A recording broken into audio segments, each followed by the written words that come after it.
പരമ്പരയെ സ്മരിച്ചുകൊണ്ട് ശ്രമിക്കും ഗീത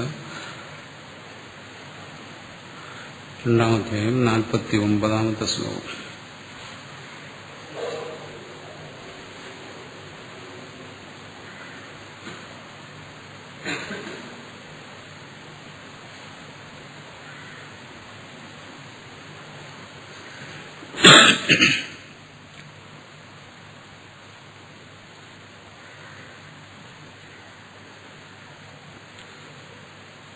ദൂരേണ ഹ്യവരം കർമ്മ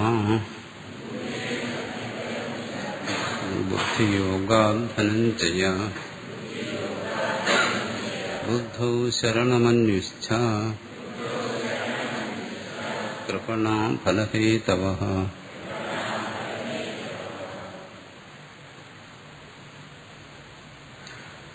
ഭാഷ്യം. യത്പുനഃ സമത്വബുദ്ധിയുക്തം ഈശ്വരാരാധനാർത്ഥം കർമ്മ ഉക്തം ഏതസ്മാത് കർമ്മണഃ ദൂരേണ. യത്പുനഃ സമത്വബുദ്ധിയുക്തം ഈശ്വരാരാധനാർത്ഥം കർമ്മ ഉക്തം. ഇവിടെ ഈ തുടർമായ ഈശ്വരാരാധന രൂപത്തിലുള്ള കർമ്മത്തെക്കുറിച്ചാണ്, അതായത് കർമ്മയോഗമാണ്. ആ കർമ്മയോഗത്തെയാണ് ഇവിടെ പറഞ്ഞത്. സമത്വ ബുദ്ധിയോടുകൂടിയതും ഈശ്വരാരാധന അർത്ഥമായിട്ടുള്ള കർമ്മം നമ്മൾ ചർച്ച ചെയ്തതാണ്. ഏതസ്മാത് കർമ്മണഃ, ഈ പറയുന്ന കർമ്മത്തിൽ നിന്നും അടുത്ത ശ്ലോകത്തിൽ പറയുന്നു ദൂരേണ ഹി അവരം കർമ്മ. ഭാഷ്യം അതിന് വ്യാഖ്യാനിക്കുകയാണ് ദൂരേണ അതിവിപ്രകർഷേണ ഈ അവരം അധമം നികൃഷ്ടം കർമ്മ ഫലാർത്ഥന ക്രിയമാണം ബുദ്ധിയോഗ സമത്വ ബുദ്ധിയുക്ത കർമ്മണഃ ജന്മമരണാദി ഹേതുത്വ. ഇവിടെ രണ്ടു തരത്തിലുള്ള കർമ്മങ്ങളെ വേർതിരിച്ച് കാണിക്കുകയാണ്.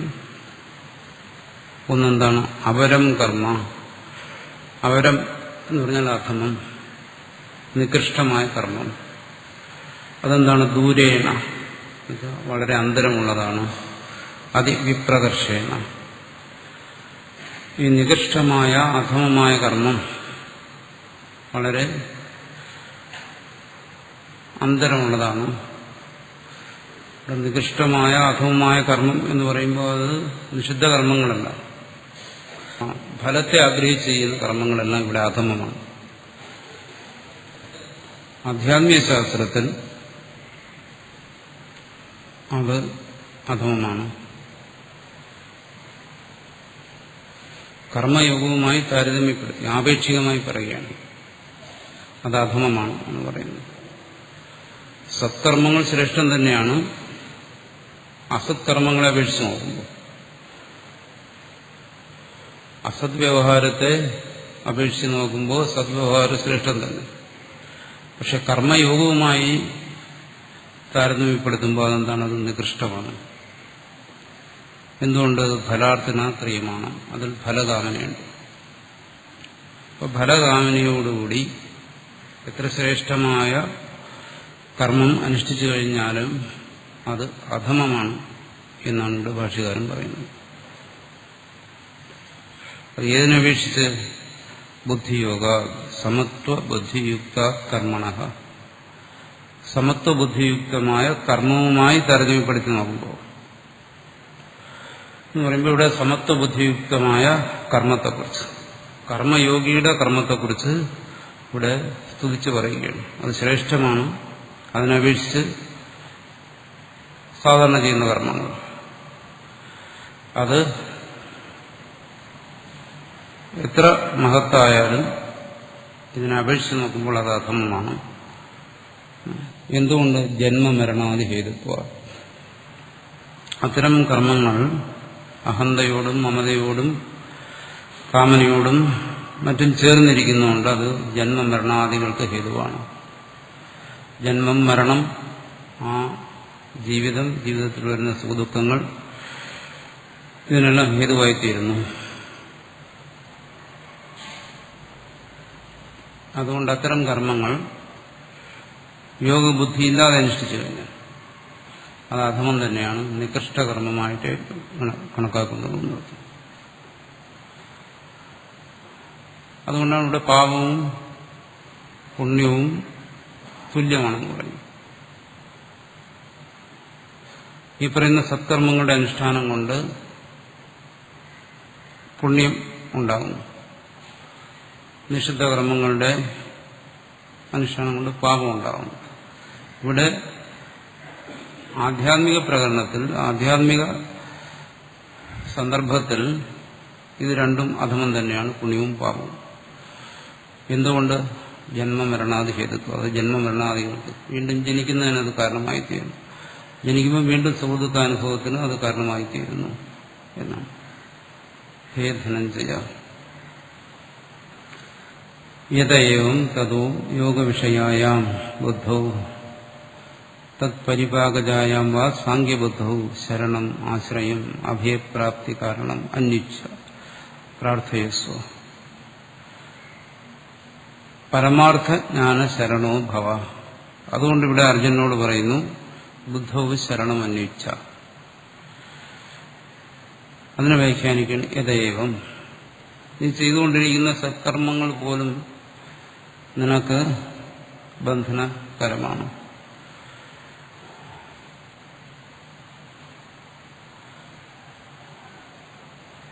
അതുകൊണ്ട് യഥേവം, സത്കർമ്മങ്ങൾ ബന്ധനകരമാണ് എന്ന് പറയുമ്പോൾ അത് ആധ്യാത്മിക തലത്തിലാണ് പറയുന്നത്. പരോപകാരാർത്ഥം ചെയ്യുന്ന കർമ്മങ്ങൾ കൂടി ബന്ധനകരമാണ്, അത് അധമമാണെന്ന് പറയുമ്പോൾ അത് ലൗകികമായ വ്യാവഹാരിക നിലയിലല്ല പറയുന്നു. വ്യാവഹാരികമായ ലൗകികമായ നിലയിലാണെങ്കിൽ പരോപകാരാർത്ഥം ചെയ്യുന്ന കർമ്മങ്ങൾ അതൊക്കെ ശ്രേഷ്ഠം തന്നെ. ഇവിടെ ആ ഒരു നിലയിൽ നിന്നുകൊണ്ടല്ല പറയുന്നു. ഇവിടെ തികച്ചും ആധ്യാത്മികമായ ഒരു വീക്ഷണത്തിലൂടെ പറയുമ്പോൾ അത്തരം കർമ്മങ്ങളും അധമം തന്നെയാണ്. എന്തുകൊണ്ട്? അവിടെ യോഗമില്ല, അതുകൊണ്ട് ബുദ്ധിയില്ല. യഥേവം തതു, അതുകൊണ്ട് യോഗവിഷയായ ബുദ്ധൗ, യോഗവിഷയമായ ബുദ്ധിയിൽ, അതാണ് കർമ്മയോഗത്തെക്കുറിച്ചുള്ള അറിവ്.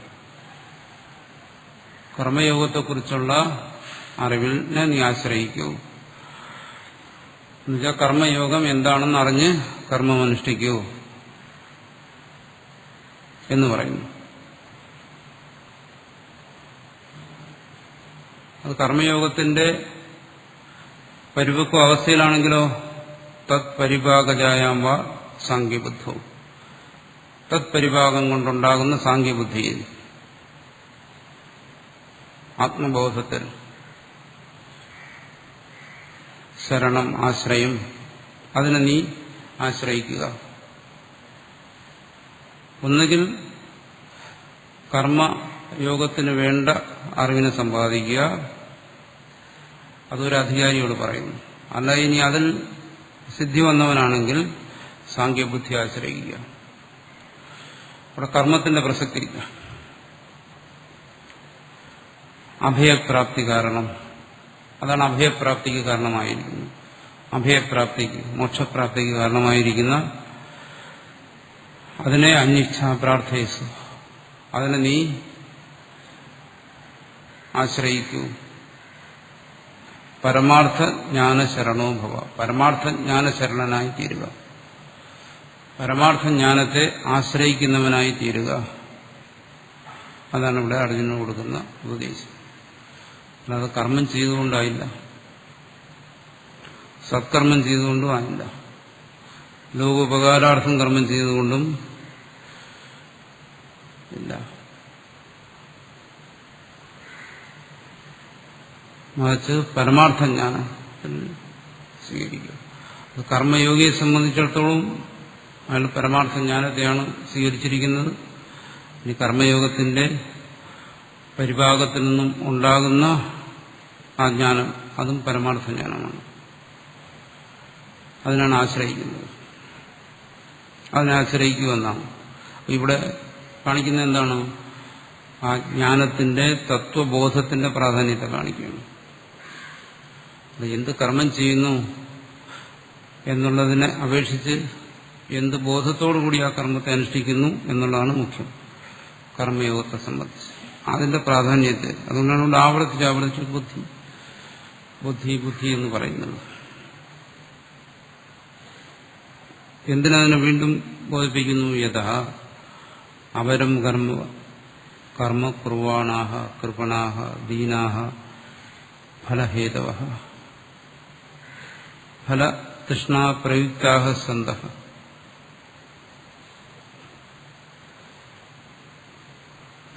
ഭവന്തി എന്നാണ്. ഇതോ അവരം കർമ്മ കുറവാണാഹ, അല്ലാതെയുള്ള കർമ്മങ്ങൾ ചെയ്യുന്നവർ. അപരം കർമ്മം, സാധാരണ കർമ്മങ്ങൾ. കർമ്മയോഗത്തിന് വേണ്ട ബുദ്ധിയില്ലാതെ ഉള്ള കർമ്മങ്ങളെയാണ് ഇവിടെ അപരം കർമ്മം, അധമമായ കർമ്മം എന്ന് പറയുന്നത്. ബോധമില്ലാതെ കർമ്മം ചെയ്യുന്നു. അല്ലെങ്കിൽ കർമ്മയോഗത്തെ തെറ്റിദ്ധരിച്ചിട്ട് കർമ്മം ചെയ്യുന്നു. എങ്ങനെ?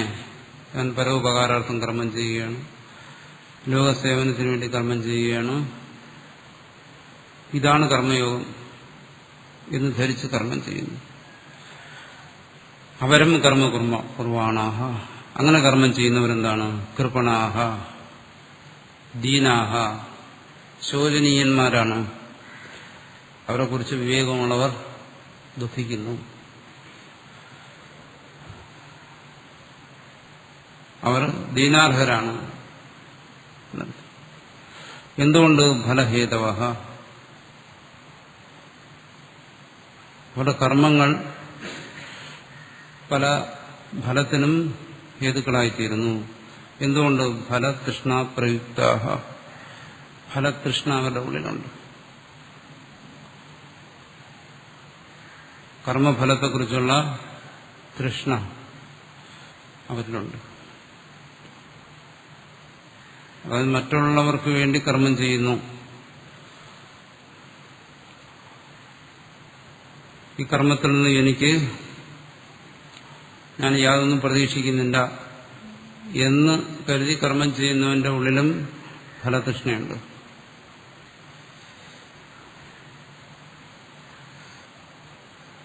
ആ ഫലതൃഷ്ണയാണ് അയാളെ കർമ്മത്തിന് പ്രേരിപ്പിക്കുന്നത്. അങ്ങനെയുള്ളവരെന്താണ്? ആ കർമ്മത്തിൽ നിന്ന് കിട്ടുന്ന അവാന്തര ഫലങ്ങൾ ചിലപ്പോൾ അയാൾ സ്വീകരിച്ചില്ല എന്ന് വരും. ചിലപ്പോൾ അത്തരം ഫലങ്ങൾ അയാൾക്ക് ആവശ്യമില്ലാത്തതുകൊണ്ടായിരിക്കും അയാൾ സ്വീകരിക്കാത്തത്. പക്ഷെ എന്നാലും അയാളുടെ ഉള്ളിൽ ഈ കർമ്മത്തിന്റെ അനന്തഫലങ്ങളിൽ ഏതെങ്കിലുമൊക്കെ താല്പര്യങ്ങളുണ്ടായിരിക്കും. ആ താല്പര്യങ്ങളെ ഇല്ലാതാക്കുന്ന ബുദ്ധി അയാളിൽ ഉള്ളാത്തതുകൊണ്ടാണ്, അത് പ്രവർത്തിക്കാത്തതുകൊണ്ടാണ്, അത്തരമൊരു ബുദ്ധി ഉണ്ടാകാത്തതുകൊണ്ടാണ് അയാൾക്ക് കർമ്മഫലത്തിന്റെ അനന്തഫലങ്ങളിൽ എവിടെയെങ്കിലുമൊക്കെ അയാളുടെ മനസ്സ് താല്പര്യപ്പെട്ട് നിൽക്കും. ആണ് ഫലതൃഷ്ണ പ്രയുക്ത. ആ ഫലതൃഷ്ണയായിരിക്കും അയാളെ പ്രേരിപ്പിക്കുന്നത്. സ്വന്തം കർമ്മയോഗത്തെക്കുറിച്ചുള്ള ശരിയായ ബോധമില്ലാതെ ഒരുവന്റെ ഉള്ളിൽ നിന്നും ആ കർമ്മഫലാഗ്രഹങ്ങൾ അത് പോകത്തില്ല. ഇതിന് കർമ്മം എന്താണ്, കർമ്മത്തിന്റെ ഫലം എന്താണ്, ആ ഫലങ്ങളിൽ എവിടെയൊക്കെയാണ് കാമന വരുന്നത് എന്നുള്ളതിനെക്കുറിച്ചുള്ള വിവേകം, തിരിച്ചറിവ് പോലും നമ്മളീ പറയുന്ന ശ്രേഷ്ഠമായ കർമ്മികൾക്ക് കാണത്തില്ല. അതുകൊണ്ട് ആത്യന്തികമായി നിസ്വാർത്ഥമായി കർമ്മം ചെയ്യുന്നവരും തൃഷ്ണാപ്രയുക്തന്മാരായിട്ടാണ് കർമ്മം ചെയ്യുന്നത്. ആ കർമ്മഫല അനുഷ്ഠാനത്തിലൂടെ അയാൾ പലതും ആഗ്രഹിക്കുന്നുണ്ട്. അത്തരം ആഗ്രഹങ്ങളെ കർമ്മയോഗത്തെക്കുറിച്ച് ധരിക്കുമ്പോൾ പോലും അയാൾ പറയുന്നത് എന്താണ്? ഒരാഗ്രഹവുമില്ലാതെ എനിക്ക് കർമ്മം ചെയ്യാൻ പറ്റത്തില്ലെന്ന്. എന്തെങ്കിലും ഒരാഗ്രഹം കൂടാതെ കർമ്മം ചെയ്യാൻ സാധ്യമല്ലെന്നാണ്. ഏതെങ്കിലും ഒരു ആഗ്രഹത്തെ അവലംബമായി നിർത്തിക്കൊണ്ടാണ് കർമ്മം ചെയ്യുന്നത്, സത്കർമ്മങ്ങൾ ചെയ്യുന്നത്. കർമ്മയോഗം ബോധിപ്പിക്കുന്നത് എന്താണ്? ഒരിക്കലും ഫലഹേതുവാകരുത്. ഫലഹേതു ആകാതിരിക്കണമെങ്കിൽ ബോധം വേണം. ഇവിടെ ആഗ്രഹം വേണമെന്നല്ല പറയുന്നു, ബോധം മതി. സാധാരണ കർമ്മി എന്ത് ചെയ്യുന്നു? അയാൾ സ്വീകരിച്ചിരിക്കുന്നത് ആഗ്രഹത്തെയാണ്, കർമ്മത്തിന് പ്രേരകമായി കാമനയാണ്. അത് വലുതോ ചെറുതോ എന്തോ ആകാം, പക്ഷെ അത് കാമനയാണ് അയാൾ സ്വീകരിച്ചിരിക്കുന്നത്. കർമ്മയോഗിയാണെങ്കിലോ ബുദ്ധി, ബോധം, അതാണ് രണ്ടും തമ്മിലുള്ള വ്യത്യാസം. ആഗ്രഹം വേറെ, ബോധം വേറെ. ബോധത്തെ ആഗ്രഹിച്ചിട്ടാണ് പ്രവർത്തിക്കുന്നത്. എന്ത് ബോധം? അയാൾക്കറിയാം കർമ്മത്തിന്റെ, താൻ ചെയ്യുന്ന കർമ്മങ്ങളുടെ ഫലം, അന്ധക്കരണശുദ്ധി, ജ്ഞാനപ്രാപ്തി, മോക്ഷം. അതാണ് കർമ്മയോഗിയുടെ ബോധം. ആ ബോധമാണ് അയാൾക്ക് കർമ്മത്തിന് പ്രേരകമായിരിക്കുന്നത്.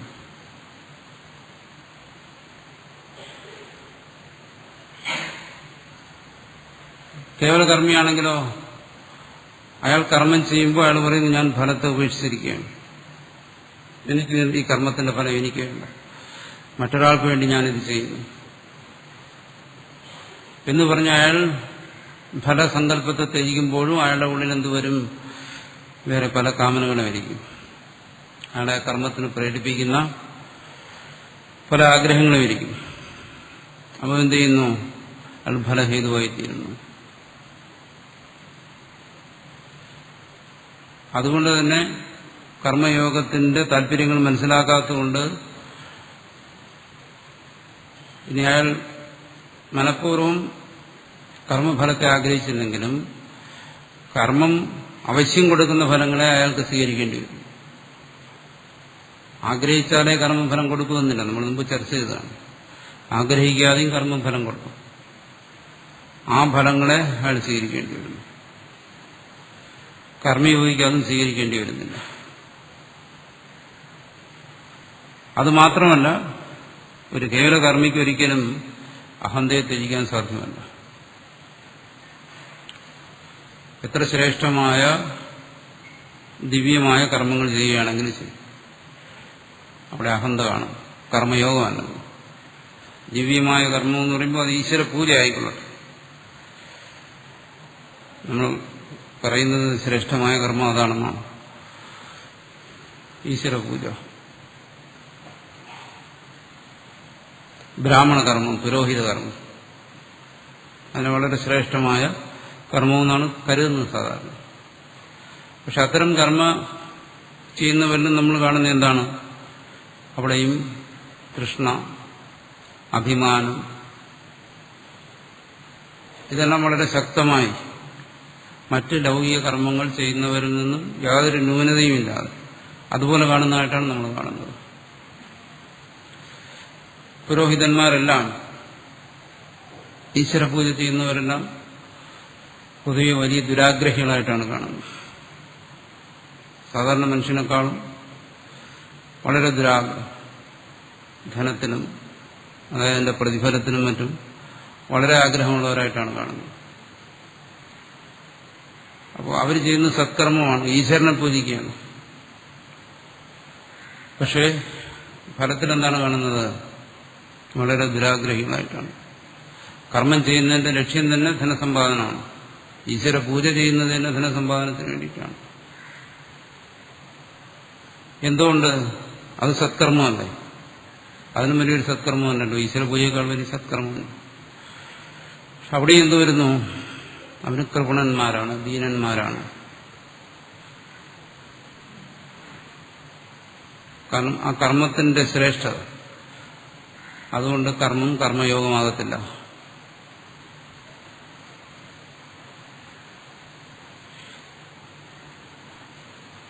ലോക സമസ്ത സുഖിനോ ഭവന്തു എന്ന് പ്രാർത്ഥന. അപ്പോ അങ്ങനെയുള്ള പ്രാർത്ഥന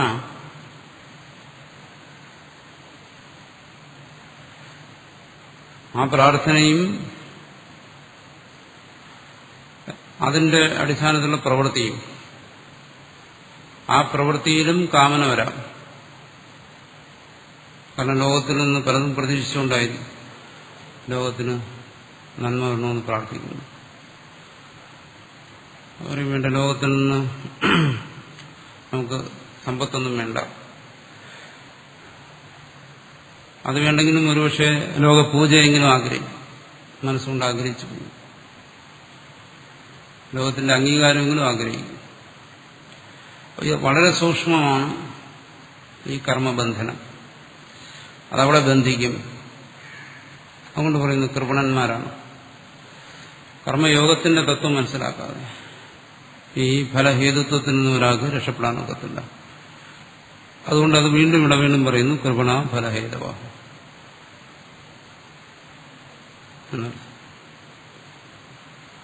അതുകൊണ്ട് നമ്മൾ സാധാരണ ചെയ്തു വരുന്ന സത്കർമ്മങ്ങൾ തന്നെ നമ്മളെ ബന്ധിക്കാതിരിക്കണമെങ്കിൽ അവിടെ കർമ്മയോഗത്തിൻ്റെതായ ബുദ്ധി അത് സ്വീകരിക്കണം എന്നാണ് ഇവിടെ വീണ്ടും പറഞ്ഞു വരുന്നത്. അതിനൊരു പ്രമാണവും പറയുന്നുണ്ട്. യോവ ഏതദക്ഷരം ഗാർഗി അവിദിത്വ അസ്മാത് ലോകാത് പ്രൈതി സ കൃപണഃ ഇതി ശ്രുതേഹി. യോവ ഏതക്ഷരം ഗാർഗി അവിദിത്വ, ഈ അക്ഷരത്തെ അറിയാതെ അസ്മാത് ലോകാത് പ്രൈതി മരിച്ചു പോകുന്നവൻ, സകൃപണഃ എന്നുവെച്ചാൽ അജ്ഞനാണ് കൃപണൻ എന്ന് പറയുന്നത്. അവനാണ് ദീനാർഹനായിരിക്കുന്നവൻ എന്ന് ശ്രുതി തന്നെ പറയുന്നു. അപ്പോൾ ഇവിടെയും എന്താണ്, ഇവൻ ഈ കർമ്മം ചെയ്യുന്നത് അജ്ഞത കൊണ്ടാണ്. അതുകൊണ്ട് ഇവിടെ ശ്രേഷ്ഠമായ കർമ്മങ്ങൾ ചെയ്യുന്നവനും അജ്ഞനാണ്, അധമമായ കർമ്മമാണ് അവൻ ചെയ്യുന്നത്, അതുകൊണ്ട് അവനും കൃപണനാണ് എന്നാണ് ഇവിടെ പറയുന്നത്. ഇനി ആ ശ്ലോകത്തിലേക്ക് നോക്കുക. ധനഞ്ജയ, അല്ലയോ അർജുന,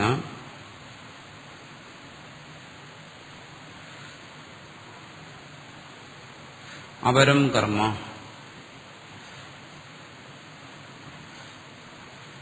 ലൗകിക കർമ്മങ്ങൾ, അധമമായ കർമ്മങ്ങൾ എന്നാണ് എന്റെ വച്ചാൽ. ബുദ്ധിയോഗാ ദൂരേണ, കർമ്മയോഗത്തെക്കാൾ വളരെ അന്തരമുള്ളതാണ്. ദൂരേണ, അന്തരമുള്ളതാണ്. അതുകൊണ്ട് ബുദ്ധോ ശരണം അന്വേച്ഛ, ബുദ്ധിയിൽ, കർമ്മയോഗത്തിന് വേണ്ടതായ ബുദ്ധിയെ ശരണം പ്രാപിക്കൂ, അല്ലെങ്കിൽ പരമാർത്ഥ ജ്ഞാനത്തെ ശരണം പ്രാപിക്കൂ. രണ്ടു തരത്തിലൂടെ വ്യാഖ്യാനിക്കുന്നു. മുന്നോട്ട് ചെല്ലുമ്പോഴും ഭാഷ്യത്തിൽ പറയും, അങ്ങനെ ഒരർത്ഥം എടുക്കാം.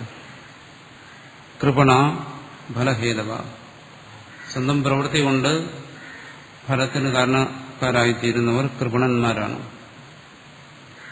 ദീനാർഹരാണ്.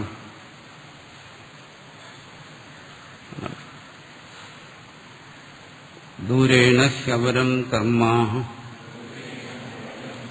ബുദ്ധിയോഗാധനഞ്ജയ ബുദ്ധോ ശരണമന്വിച്ഛ കൃപണാഫലഹേതവഃ ബുദ്ധിയുക്തോ ജഹാതീഹ ഉഭേ സുഹൃതദുഷ്കൃതേ തസ്മാദ് യോഗായ യുജ്യസ്വ യോഗകർമ്മസു കൗശലം സമത്വ ബുദ്ധിയുക്തഃ സൻ സ്വധർമ്മം അനുതിഷ്ഠൻ യദ്ഫലം പ്രാപ്നോതി തശ്ശൃണു. ഇവിടെ പറയുന്നു സമത്വ ബുദ്ധിയോടുകൂടിയവനായി. ബുദ്ധി എന്ന് പറയുമ്പോൾ എല്ലായിടത്തും തന്നെ വ്യാഖ്യാനിക്കുന്ന സമത്വ ബുദ്ധിയായിട്ടാണ്. സമത്വ ബുദ്ധിയുള്ളവനായി സ്വധർമ്മം അനുതിഷ്ഠൻ, സ്വധർമ്മത്തെ അനുഷ്ഠിക്കുന്നവൻ. അതിനും പ്രാധാന്യമുണ്ട്. എന്തെങ്കിലും ചെയ്താൽ പോരാ, സ്വധർമ്മത്തെ അനുഷ്ഠിക്കണം. യത് ഫലം പ്രാപ്നോതി, ഏത് ഫലത്തെയാണോ ഒരുവൻ പ്രാപിക്കുന്നത്, തശ്ശൃണു, അത് നീ കേൾക്കൂ. ബുദ്ധി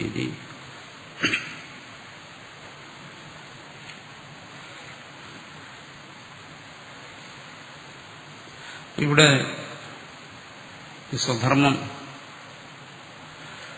സ്വധർമ്മത്തെക്കുറിച്ച് ഇവിടെ ഗീതയിൽ ചർച്ച ചെയ്യും. പക്ഷേ പഴയകാലത്ത് സ്വധർമ്മം നിർണയിച്ചിരിക്കുന്നത് വർണ്ണധർമ്മം, ആശ്രമധർമ്മം, ഈ രണ്ട് രീതിയിലുമായിരുന്നു.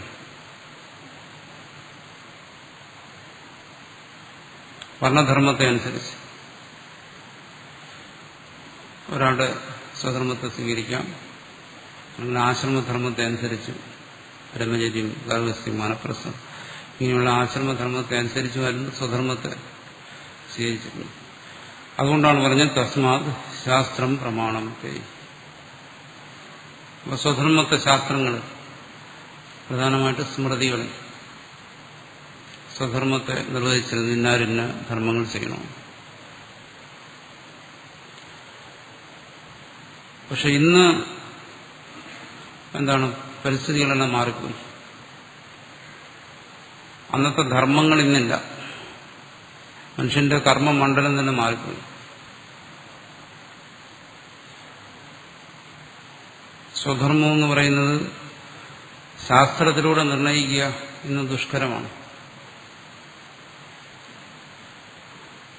അതായത് ഇന്ന് നമ്മുടെ സ്വധർമ്മം നിർണയിക്കാൻ വേണ്ടി മനുസ്മൃതിയോ ഗൗതമ സ്മൃതിയോ ദക്ഷസ്മൃതിയോ ആപസ്തംഭസൂത്രമോ ഒക്കെ എടുത്ത് നോക്കിക്കഴിഞ്ഞാൽ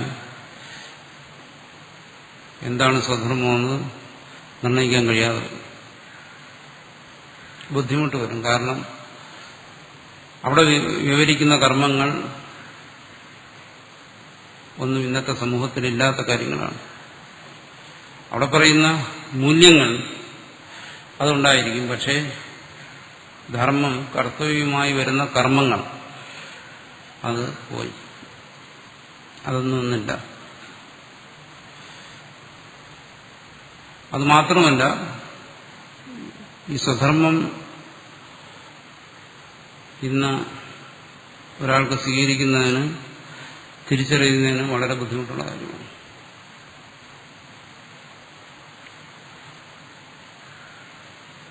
കാരണം നമ്മുടെ ആധ്യാത്മിക ശാസ്ത്രങ്ങളിലെല്ലാം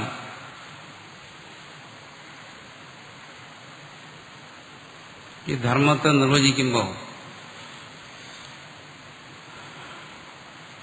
ആധ്യാത്മികതയെ കുറിച്ച് പറയുന്നിടത്തെല്ലാം അതിനെ തികച്ചും വ്യക്തിനിഷ്ഠമായിട്ടാണ് പ്രതിപാദിക്കുന്നത്.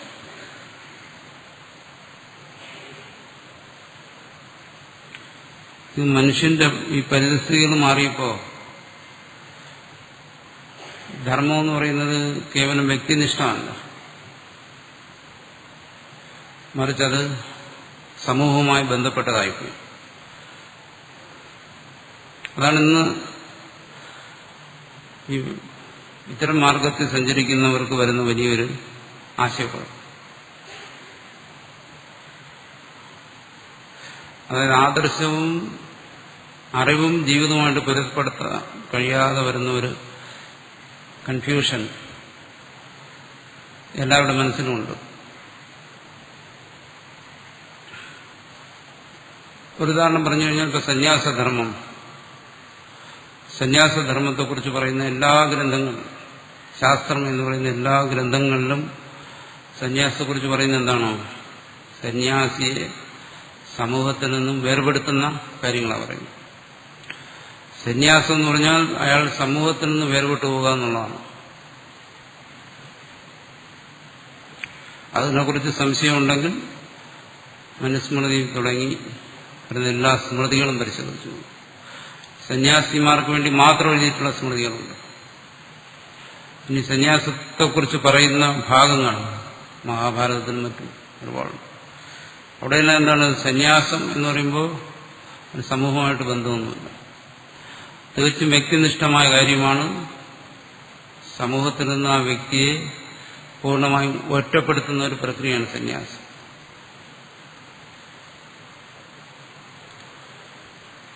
എന്തിന്? സമൂഹത്തിൽ നിന്ന് മാത്രമല്ല, സന്യാസം ആദ്യം എന്ത് ചെയ്യുന്നു? തന്റെ കുടുംബത്തിൽ നിന്ന് ഒറ്റപ്പെടുന്നു, മാതാപിതാക്കളിൽ നിന്ന്, അല്ലെങ്കിൽ ഭാര്യാപുത്രാദികളിൽ നിന്ന് ഒറ്റപ്പെടുന്നു.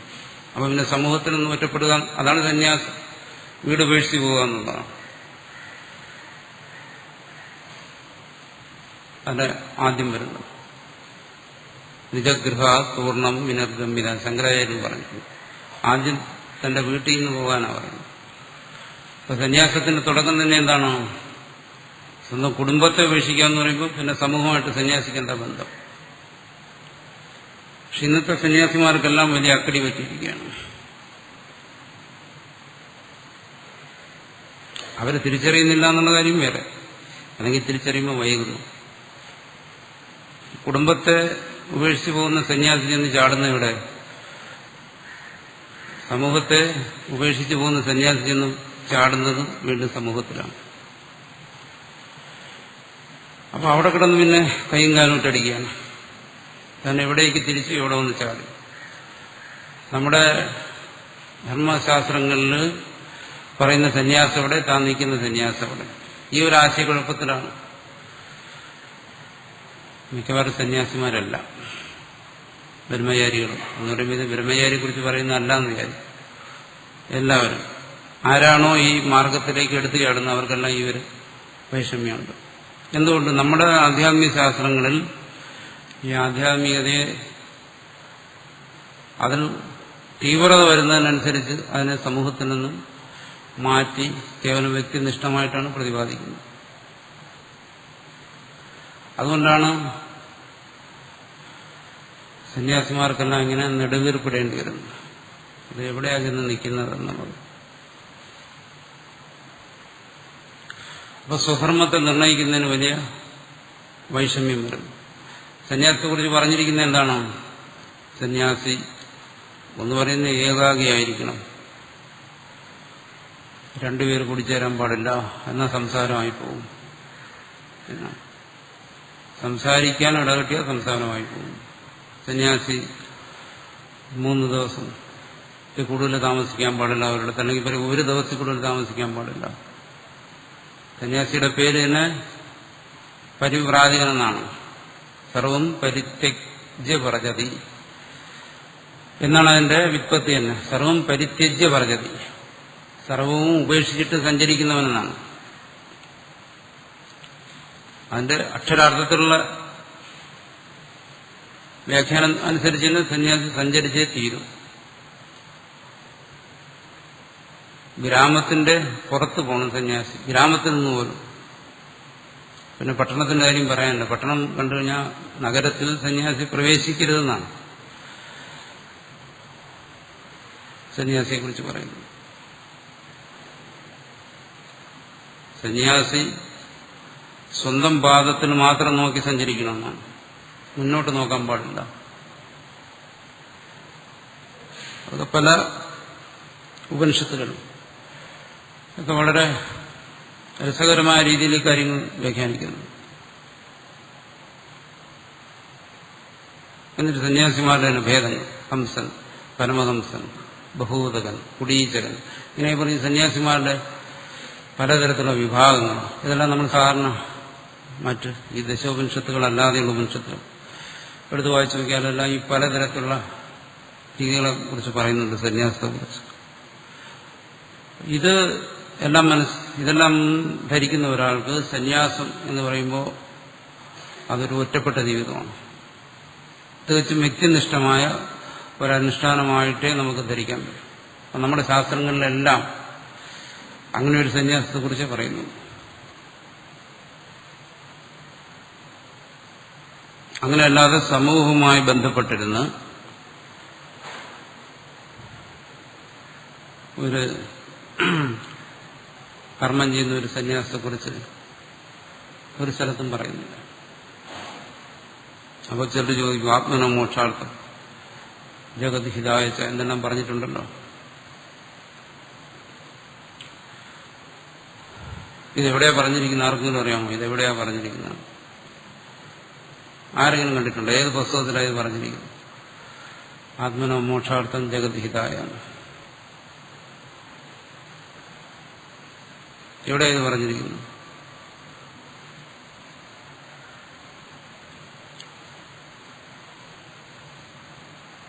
ഈ വാക്യം പറഞ്ഞിരിക്കുന്നു.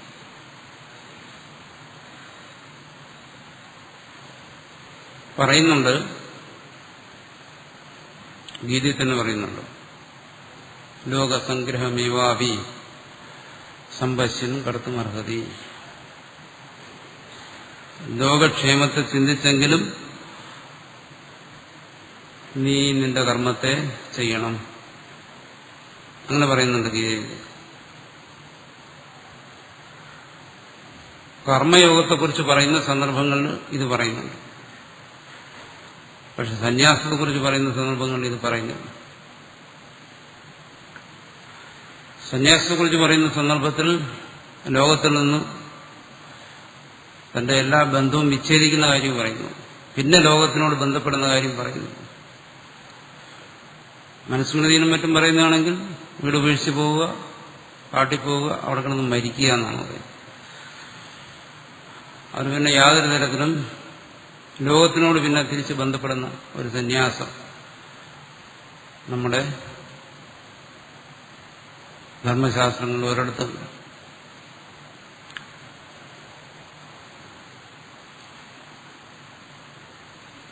അപ്പോൾ സന്യാസത്തിലേക്ക് കടക്കുന്ന ഒരാളിന് ഉണ്ടാക്കുന്ന ആശയ സംഘർഷം ആദ്യം ഇതാണ്: എന്താണ് തന്റെ ധർമ്മം? നമ്മുടെ ശാസ്ത്രങ്ങളെ പ്രമാണമായി, തസ്മാത് ശാസ്ത്രം പ്രമാണം, ശാസ്ത്രത്തെ പ്രമാണമായി സ്വീകരിക്കണമെന്നുണ്ടെങ്കിൽ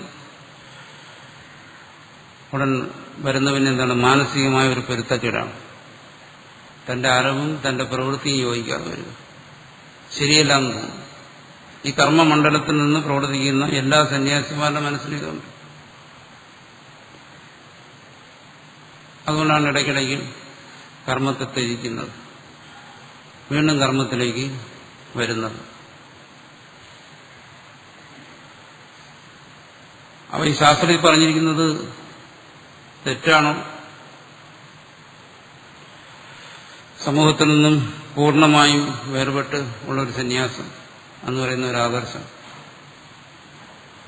എന്തായാലും അത് ശാസ്ത്രത്തിൽ പറഞ്ഞിരിക്കുന്നത് കൊണ്ട് തന്നെ അത് തെറ്റാകാൻ വഴിയില്ല. പക്ഷെ അപ്പോൾ നമ്മൾ സന്യാസത്തിൽ വന്നിട്ട് പിന്നെ കർമ്മമണ്ഡലത്തിലേക്ക് പോകേണ്ടി വരുന്നത് സന്യാസിയുടെ ഗതികേടാണോ? തീർച്ചയായിട്ടും ഇത് ഗതികേട് തന്നെയാണ്.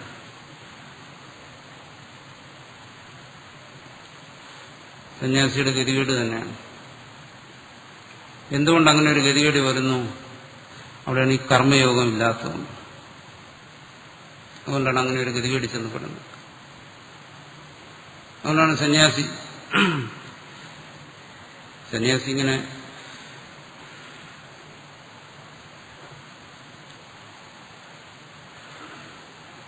വസ്ത്രമൊക്കെ ധരിച്ച്, പ്രത്യേക യൂണിഫോമൊക്കെ ധരിച്ച് ഇങ്ങനെ ഇരിക്കുന്നതുകൊണ്ട് ദിവ്യന്മാരാണെന്നും ആരും ധരിച്ചറിയില്ല. സന്യാസിക്കുമുണ്ട് പ്രശ്നം, ഒരുപാട് പ്രശ്നങ്ങളുണ്ട്, ഈ പറയുന്ന പോലെയുള്ള പ്രശ്നങ്ങൾ.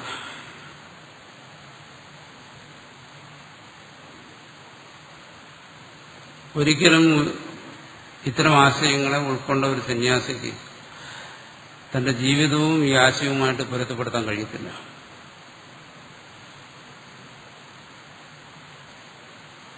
കാരണം സന്യാസത്തിൽ ഇങ്ങനെയുള്ള ഒരു സാമൂഹ്യ ബന്ധത്തെക്കുറിച്ച് പറഞ്ഞിട്ട്, സന്യാസത്തെക്കുറിച്ച് എവിടെ നിന്നാണ് അറിയുന്നത്?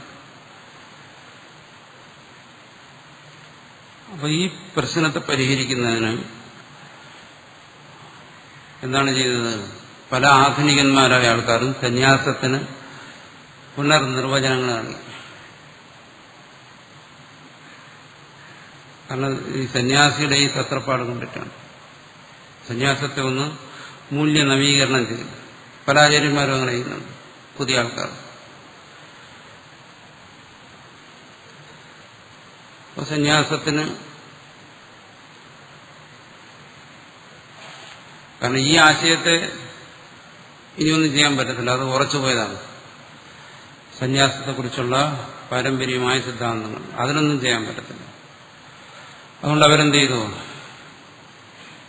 അവർക്ക് പറ്റിയതായ സന്യാസങ്ങളെ സൃഷ്ടിച്ചു.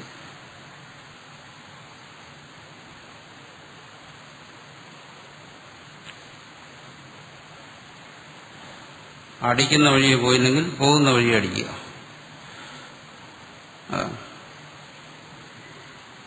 നവീനമായ സന്യാസ ആദർശങ്ങൾ വന്നു. അങ്ങനെ വരുമ്പോൾ എന്ത് വരുന്നു? സന്യാസത്തിന്, ഈ പറയുന്ന സന്യാസത്തിന് ഒരുപാട് മൂല്യച്യുതികൾ സംഭവിക്കും.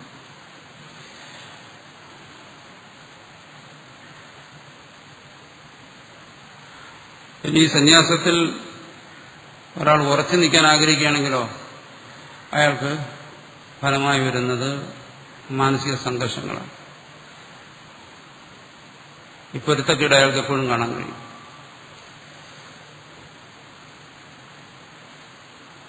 ശ്രീബുദ്ധന്റെ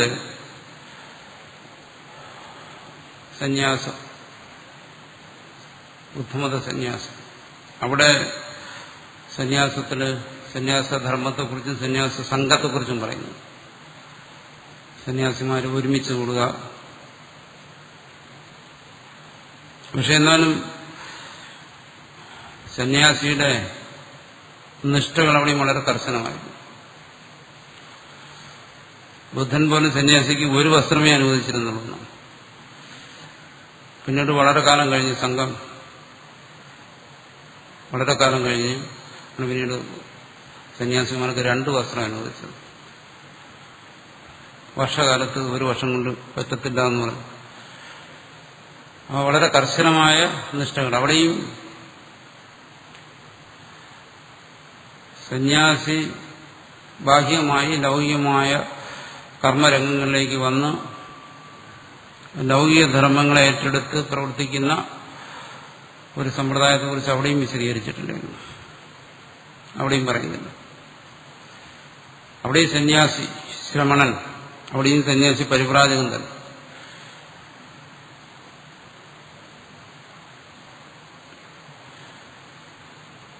പക്ഷെ ആധുനിക കാലത്തിൽ വന്നപ്പോൾ ഈ കാലം എല്ലാത്തിനും അനിവാര്യമായും വരുത്തുന്ന മാറ്റങ്ങൾ സന്യാസത്തിനും വന്നു, സന്യാസധർമ്മത്തിനും വന്നു. ഇവിടെ എന്തുകൊണ്ട് സന്യാസം ഇപ്പോൾ ഈ വർത്തമാനകാലത്തിൽ സമൂഹവുമായി ബന്ധപ്പെട്ടു പോകുന്നു? അതിന് പ്രധാന കാരണം ഈ പറയുന്ന ശാസ്ത്ര സമ്മതമായിരിക്കുന്ന ആ സന്യാസം ഇന്ന് ഏറെക്കുറെ മിക്കവാറും തന്നെ അത് അപ്രായോഗികമായി പോയി. അത്തരൊരു സന്യാസം പ്രായോഗികമായി അനുഷ്ഠിക്കുക എന്ന് പറയുന്നത് ഈ വ്യവസ്ഥിതികൾ മാറിയതുകൊണ്ടും മനുഷ്യന് അസാധ്യമായി തീർന്നു. അതേസമയം സന്യാസം എന്ന് പറയുന്ന ആദർശം നിലനിൽക്കുകയും ചെയ്യും. സന്യാസിയുടെ പ്രാഥമികമായ വൃത്തി, ഭിക്ഷാവൃത്തി പോലുള്ള കാര്യങ്ങൾ പോലും ഇന്ന് അപ്രായോഗികമായി തീർന്നു. നമ്മൾ കഴിക്കുന്ന ഭക്ഷണത്തിന് ഭിക്ഷ എന്ന് വിളിക്കുകയല്ലാതെ ഭിക്ഷ എന്നുള്ള ഒരു ആശയം തന്നെ സമൂഹത്തിൽ നിന്ന് പോയി. അപ്പോൾ എന്തായാലും ഈ പറയുന്ന നമ്മുടെ സ്മൃതികളിലും മറ്റും നിർദ്ദേശിച്ചിരിക്കുന്ന ആ സന്യാസം അതേപടി ഇന്ന് അനുഷ്ഠിക്കുക അസാധ്യമാണ്. അപ്പോൾ ഈ സന്യാസത്തിൽ ആശയക്കുഴപ്പം ഉള്ളവർ ആദ്യം മനസ്സിലാക്കേണ്ട ഒരു കാര്യം അതാണ്. നമ്മുടെ ശാസ്ത്രം നമ്മുടെ മുമ്പിൽ വയ്ക്കുന്ന സന്യാസാദർശം അതതിന്റെ ബാഹ്യമായ അനുഷ്ഠാനങ്ങളിൽ ഇന്ന് അസാധ്യമാണ്.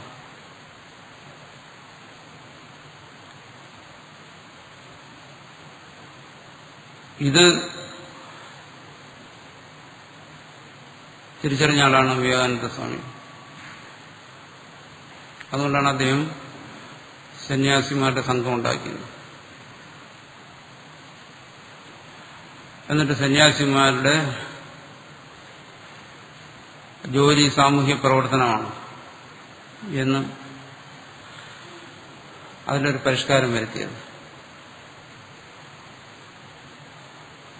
കാരണം കാലത്തിനനുസരിച്ച് ഇതിന് വരുന്നു. അപ്പൊ സന്യാസിയുടെ സ്വധർമ്മം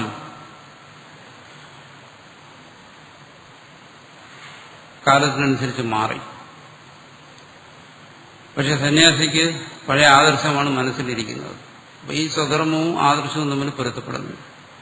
അവിടെയാണ് സന്യാസിക്ക് സംഘർഷം വരുന്നത്. .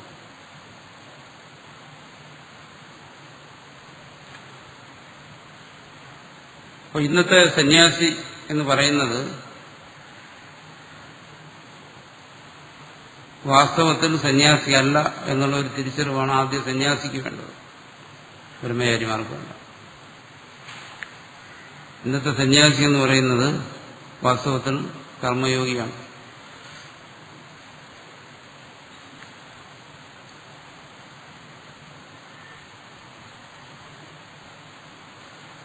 കർമ്മം എന്ന് പറയുമ്പോഴും മാറിപ്പോയി. കർമ്മയോഗി എന്ന് പറഞ്ഞുകൊണ്ട് പ്രശ്നം പരിഹരിക്കുന്നില്ല. നമ്മളിവിടെ കണ്ടിട്ടുണ്ടല്ലോ, കർമ്മം എന്ന് പറഞ്ഞാൽ ഉടൻ ശങ്കരാചാര്യർ പറയുന്നത് ശ്രൗത സ്മാർത്ഥ കർമ്മം, അത് പോയി, അതും സമൂഹത്തിൽ നിന്ന് പോയി. അപ്പൊ പിന്നെ കർമ്മം എന്ന് പറയുമ്പോൾ ഇന്ന് മുമ്പിലുള്ള കർമ്മങ്ങൾ അതേയുള്ളൂ. അതിൽ പിന്നെ കർമ്മയോഗിയായിരിക്കുന്ന സന്യാസിക്ക് ചെയ്യാവുന്നത് എന്താണോ? പരാർത്ഥമായി കർമ്മങ്ങൾ ചെയ്യുക, ധർമ്മയുക്തമായി നീതിബോധത്തോടുകൂടി പരാർത്ഥമായിട്ടുള്ള കർമ്മങ്ങൾ ചെയ്യുക. അത് എങ്ങനെ ചെയ്യണം? ഈ പറയുന്ന ബുദ്ധിയോടുകൂടി, കർമ്മയോഗ ബുദ്ധിയോടുകൂടി ചെയ്യുക. അതിനപ്പുറം എത്തുന്ന അപൂർവ മഹാത്മാക്കൾ ഇന്നുമുണ്ട്. പക്ഷേ ഭൂരിപക്ഷത്തിനും അത് അസാധ്യമാണ്. അപ്പൊ കർമ്മമേഖലയിൽ ഇന്നത്തെ ചുറ്റുപാടുകളിൽ നിന്നുകൊണ്ട് ഈ യോഗബുദ്ധിയോടുകൂടി കർമ്മം ചെയ്യുകയാണ് ഇന്നത്തെ സന്യാസധർമ്മം എന്നുള്ള ഒരു തിരിച്ചറിവ്, അത് നമുക്ക് ആവശ്യമാണ്. ഇന്നത്തെ സാഹചര്യത്തിൽ അതേ പറ്റും, അല്ലാതെ ഇത് അപ്രായോഗികമാണ്.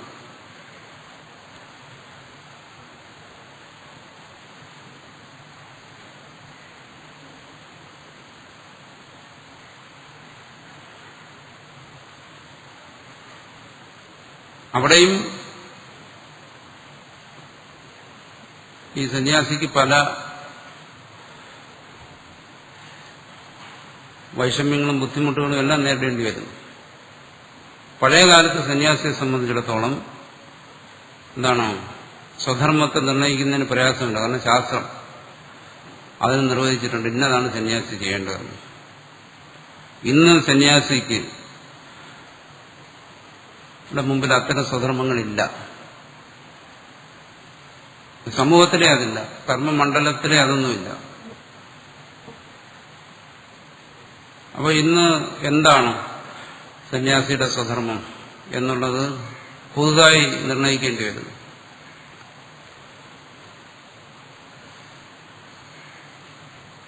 അപ്പൊ ഇന്നത്തെ ഈ സന്യാസ ജീവിതത്തിൽ ഒക്കെ നേരിടുന്ന പ്രശ്നങ്ങൾ സന്യാസിയെ സംബന്ധിച്ചിടത്തോളം വളരെ ഗുരുതരമാണ്. വളരെ ഗുരുതരമായ പ്രശ്നങ്ങളാണ് നേരിടുന്നത്. മറ്റുള്ളവരെ നന്നാക്കുക എന്നുള്ളതല്ല, സ്വയം നന്നാകുക എന്ന് പറയുന്നത് വലിയ വിഷമം പിടിച്ച ഒരു കാര്യമാണ്. കാരണം കർമ്മമണ്ഡലം ആകെ മാറിയിരിക്കുകയാണ്. അതിൽ നിന്ന് സന്യാസത്തിന് നിരക്കുന്ന കാര്യങ്ങൾ തിരഞ്ഞെടുക്കുക എന്ന് പറയുന്നത് അവിടെ ഇല്ല. തിരഞ്ഞെടുക്കാൻ പണ്ട് പറഞ്ഞിട്ടുണ്ടായിരുന്നില്ല, എന്നൊക്കെ ചെയ്താൽ മതി, സന്യാസം ഭിക്ഷ എടുത്താൽ മതി. ഇന്നിപ്പോൾ അതല്ല. സമൂഹത്തിലെ ഈ കർമ്മമണ്ഡലം, അതായത് അധർമ്മവും അനീതിയും എല്ലാം നിറഞ്ഞു നിൽക്കുന്നതാണ് ഇന്നത്തെ കർമ്മമണ്ഡലം. അതിൽ നിന്ന് സന്യാസിക്ക് വേണ്ട എടുക്കുക എന്ന് പറയുന്നത് സന്യാസിയെ സംബന്ധിച്ചിടത്തോളം വളരെ ബുദ്ധിമുട്ടുള്ള ഒരു കാര്യമാണ്.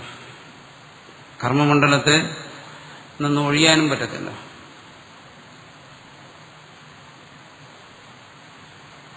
അപ്പോൾ ഇത്തരം കാര്യങ്ങളെക്കുറിച്ച് ശരിക്കും പറഞ്ഞാൽ സന്യാസി സമൂഹം അതിനെക്കുറിച്ച് ചിന്തിക്കുന്നില്ല എന്നുള്ളതാണ് കാര്യമായിട്ട്.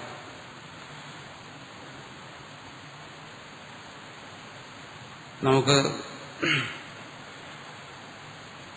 പിന്നെ അതുകൊണ്ട് സന്യാസത്തെ പാടെ മാറ്റിമറിക്കുന്നതിനുള്ള ശ്രമങ്ങൾ പലരും ചെയ്തിട്ടുണ്ട്. പല ആധുനിക ചിന്തകന്മാരും അതാ ചെയ്യും. സന്യാസത്തിനെ അപ്രസക്തമായിക്കൊണ്ട് പുതിയ ആശയങ്ങളും അതൊക്കെ അവതരിപ്പിക്കുന്നുണ്ട്. പക്ഷേ ഈ വിഷയത്തെക്കുറിച്ച് നമുക്കിപ്പോൾ ഭക്തിയെക്കുറിച്ച് ധാരാളം പേര് എഴുതുന്നുണ്ട്, പറയുന്നുണ്ട്, വായിക്കാൻ കിട്ടുന്നുണ്ട്, പ്രസംഗിക്കാൻ കിട്ടുന്നുണ്ട്, കേൾക്കാൻ അവസരമുണ്ട്. തത്വജ്ഞാനത്തിനും യാതൊരു ദൗർലഭ്യമില്ല. പക്ഷേ ഈ സന്യാസിയുടെ വൈഷമ്യങ്ങളെക്കുറിച്ച് ഏതെങ്കിലും പുസ്തകത്തിൽ വായിച്ചിട്ടുണ്ടായിരുന്നു? എന്നാൽ ഇതില്ലാത്തവരാരെങ്കിലും ഉണ്ടോ? ആരുമില്ല. ഇതൊക്കെ നമ്മൾ തുറന്ന് ചിന്തിക്കേണ്ട കാര്യങ്ങളാണ്. ഈ കുരുക്കിൽ അകപ്പെടാത്ത ഒരു സന്യാസിയില്ല, ഒരു ബ്രഹ്മചാരി. എല്ലാവരുടെയും ആന്തരികമായ ഒരു സംഘർഷം ഏത് സമയം നിലനിൽക്കും. നമ്മുടെ ജീവിത ആദർശവും പ്രവൃത്തി മണ്ഡലവുമായി ഒരു പൊരുത്തക്കേട്.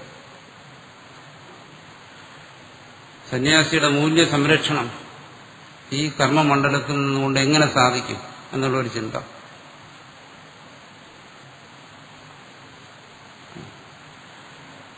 ഇത് എല്ലാവരുടെയും മനസ്സിലുള്ളതാണ്. ഇതൊരിക്കലും സന്യാസിയുടെ ദിവ്യത്വം അതിനനുവദിക്കത്തില്ല, ഇതിനെ തുറന്ന് ചിന്തിക്കാൻ.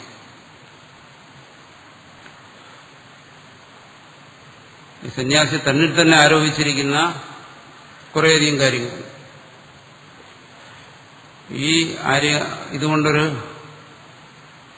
സ്വയം ഒരു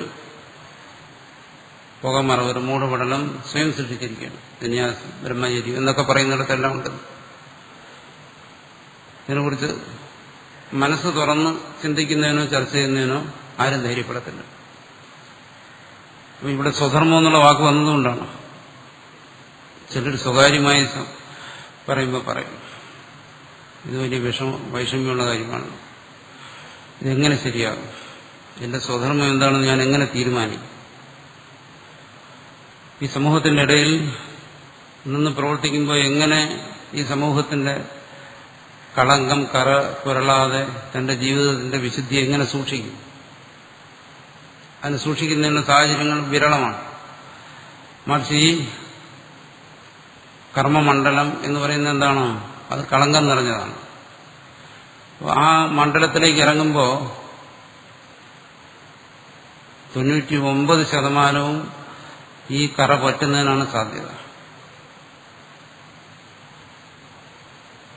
അല്ല, ഇതിൽ നിന്നുള്ള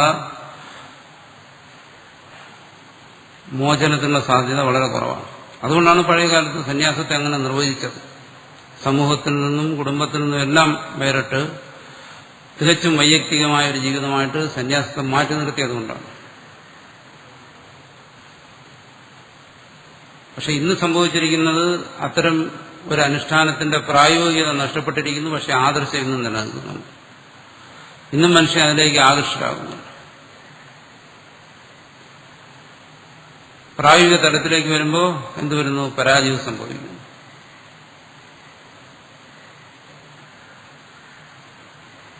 അപ്പൊ ഈ ഒരു വൈഷമ്യത്തെ തരണം ചെയ്യുന്നതിനുള്ള ഉപായമായിട്ടാണ് കർമ്മയോഗം നമ്മൾ മുമ്പ് ചെയ്യുന്നത്. ഇതിന്റെ ഒരു പരിഹാരം എന്ന് പറയുന്നത് ഇവിടെ പറയുന്ന കർമ്മയോഗമേ ഉള്ളൂ. ആ കർമ്മയോഗത്തിന്റെ ബുദ്ധിയുക്തനായി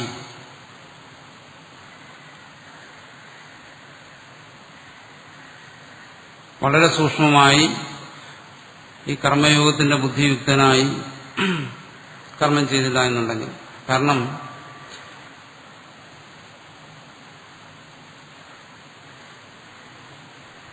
സന്യാസി സംഘം ചേരുക, സംഘമായി കഴിയുക, പിന്നെ സാമൂഹിക രംഗത്തിലേക്ക് പോവുക. ഇതാണ് ഇന്നത്തെ ഈ സന്യാസത്തിന്റെ ഒരു സവിശേഷത. പക്ഷെ അവിടെ എന്ത് ചെയ്യുന്നു? ഈ ആൾക്കാരുടെ കയ്യിൽ ഭക്തിയുണ്ട്, തത്വജ്ഞാനമുണ്ട്. അതൊക്കെ എല്ലാവർക്കും അറിയാം. പക്ഷെ കർമ്മയോഗം അവിടെയില്ല. കർമ്മമുണ്ട്, കർമ്മയോഗമില്ല. അപ്പൊ കർമ്മയോഗത്തിലേക്ക് സന്യാസി വരുമ്പോൾ,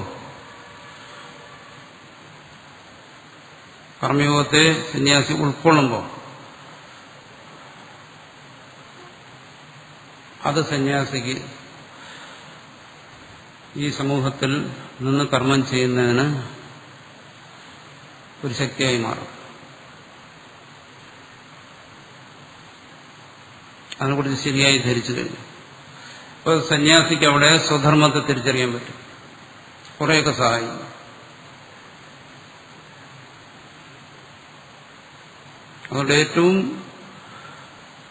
പ്രധാനപ്പെട്ട ഒരു കാര്യമാണ് ഈ സന്യാസം, ബ്രഹ്മചര്യം എന്നെല്ലാം പറയുന്നിടത്ത് ഈ സ്വധർമ്മ അനുഷ്ഠാനം അതിന്റെ സ്ഥാനം.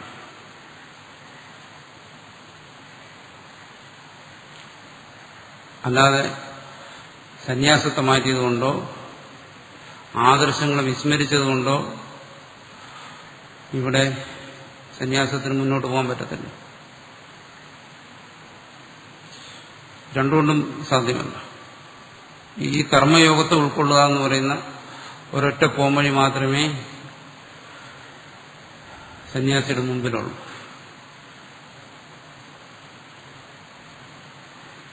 അതുകൊണ്ടാണ് ഇവിടെ ഭാഷ്യകാരൻ പറഞ്ഞിരിക്കുന്ന കാര്യത്തിന് ഇന്നും നമുക്ക് പ്രാധാന്യം വരുന്നത് സമത്വബുദ്ധിയുക്തൻ സ്വധർമാനുഷ്ഠൻ. സമത്വബുദ്ധിയുക്തനായി സ്വധർമ്മത്തെ അനുഷ്ഠിക്കുന്നവൻ.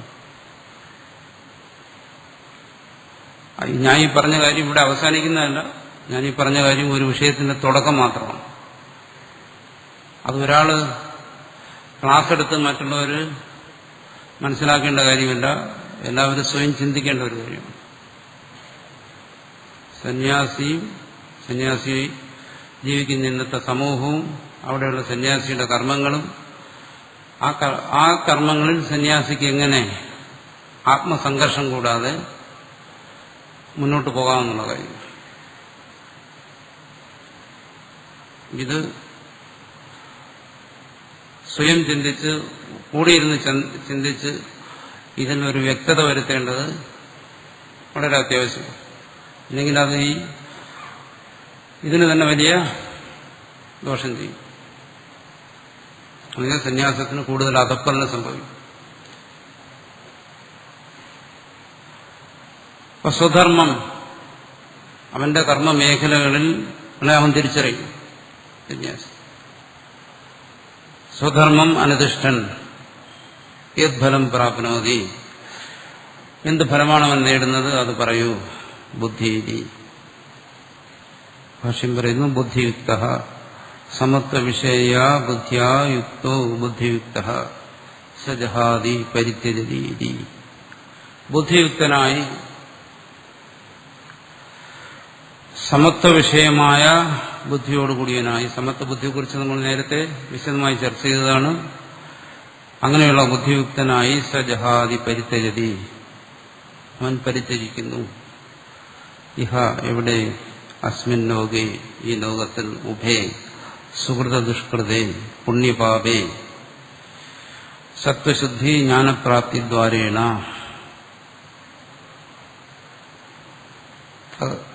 കർമ്മയോഗി എന്ത് ചെയ്യുന്നു? ഈ ലോകത്തിൽ, ലോകം എന്നുള്ള ശരീരം എന്നുള്ള അർത്ഥമുണ്ട്. ഈ ശരീരത്തിൽ ഇരുന്നു കൊണ്ട് തന്നെ, ലോകം എന്നുള്ളതിന് ഇവിടെ ആധ്യാത്മിക സന്ദർഭങ്ങളിലെല്ലാം ശരീരം എന്നുള്ള അർത്ഥമാണ് മുഖ്യം. കാരണം ആ ജീവനെ സംബന്ധിച്ചിടത്തോളം ആ ജീവന്റെ ലോകം എന്ന് പറയുന്നത് ഈ ശരീരം തന്നെ. ഈ ശരീരം എന്നുള്ള ലോകം കഴിഞ്ഞിട്ടേ പിന്നെ ബാക്കി ലോകങ്ങളുള്ളൂ. ഈ ശരീരമാണ് അവനെ പുണ്യപാപങ്ങളെ കൊണ്ട് ചാടിക്കുന്നത്, കർമ്മങ്ങളിൽ പ്രവർത്തിപ്പിക്കുന്നത്. അതുകൊണ്ട് ലോകം എന്നുള്ള ശബ്ദത്തിന് മുഖ്യമായ അർത്ഥമായി സ്വീകരിച്ചിരിക്കുന്ന ശരീരം ഒന്നാണ്. ജീവൻ നവദ്വാരേ പുരേ ദേഹി, നവദ്വാരമാകുന്ന പുരം, ഇതൊരു ലോകം തന്നെയാണ്. ഈ ലോകത്തിൽ ഇരുന്നു കൊണ്ട് ആ ജീവൻ സുഹൃത ദുഷ്കൃതേ പുണ്യപാപങ്ങളെ ചെയ്യുന്നു.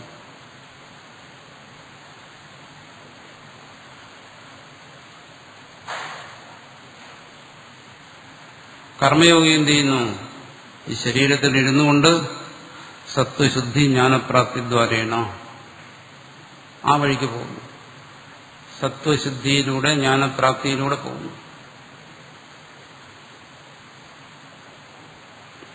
അതായത് ഒരു കർമ്മം ഒരു പ്രവൃത്തി അത് സത്വശുദ്ധിക്ക് ചിത്തശുദ്ധിക്ക് ഉപകരിക്കുന്നതാണ് എന്ന് ബോധ്യപ്പെട്ടാൽ മാത്രമേ ഒരു കർമ്മയോഗി അതനുഷ്ഠിക്കാവൂ. അതെങ്ങനെയാണ് ബോധ്യപ്പെടുന്നത്? ഒരു കർമ്മയോഗിയുടെ നീതിബോധത്തിനും ധർമ്മബോധത്തിനും നിരക്കാത്ത ഒരു പ്രവൃത്തി, അങ്ങനെ ഒരു പ്രവൃത്തി ഒരു കർമ്മയോഗി ചെയ്യാൻ കഴിയത്തില്ല. അങ്ങനെ ചെയ്യുന്നവൻ കർമ്മിയാണ്, കർമ്മയോഗിയല്ല. നമ്മൾ പറയുള്ളൂ മനസാക്ഷിക്കുത്തെന്ന് പറയും. മനസാക്ഷിക്ക് നിരക്കാത്ത പ്രവൃത്തി, അത് എന്തിനു വേണ്ടിയായാലും ശരി, സാധാരണ അത് ചെയ്യുന്നത് കേവല കർമ്മിയല്ല. നീതിബോധത്തിന് ധർമ്മബോധത്തിന് നിരക്കാത്ത പ്രവൃത്തി എന്തെങ്കിലും വേണ്ടി ചെയ്യും, മറ്റെന്തെങ്കിലും ലാഭങ്ങൾ ഉദ്ദേശിച്ച്. കർമ്മയോഗിയെ സംബന്ധിച്ചിടത്തോളം ഇവിടെ വേറെ ലാഭങ്ങളില്ല. ഈ പറയുന്ന സത്വശുദ്ധി, ജ്ഞാനപ്രാപ്തി, ഇതല്ലാതെ വേറെ ലാഭങ്ങൾ കർമ്മയോഗിക്കില്ല. ഇപ്പൊ കർമ്മയോഗിക്ക് സ്വന്തം നീതിബോധത്തിനും ധർമ്മബോധത്തിനും യോജിക്കുന്ന പ്രവൃത്തികളെ സുധർമ്മമായി തിരിച്ചറിയാനും പ്രവർത്തിക്കാനും കഴിയും.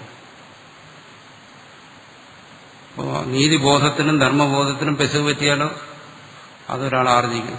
അതാണ് നമ്മുടെ ബുദ്ധി എന്ന് പറഞ്ഞത്. അത്രയും ഒരു കർമ്മയോഗി സമ്പാദിച്ചിരിക്കണം. ഇന്നതാണ് ധർമ്മം, ഇന്നതാണ് നീതി എന്നുള്ള തിരിച്ചറിവ് അത് വേണം. ശാസ്ത്രത്തിന്റെ സഹായത്തോടുകൂടി അത് തിരിച്ചറിയാൻ പറ്റത്തില്ല. കാരണം ശാസ്ത്രത്തിൽ പറഞ്ഞ കർമ്മം ഇന്നില്ലാത്തതുകൊണ്ട് തന്നെ അക്കാര്യത്തിൽ സ്വന്തം വിവേകത്തെ തന്നെ ആശ്രയിക്കേണ്ടി വരുന്നു. അതിന് തിരിച്ചറിയാൻ പറ്റും.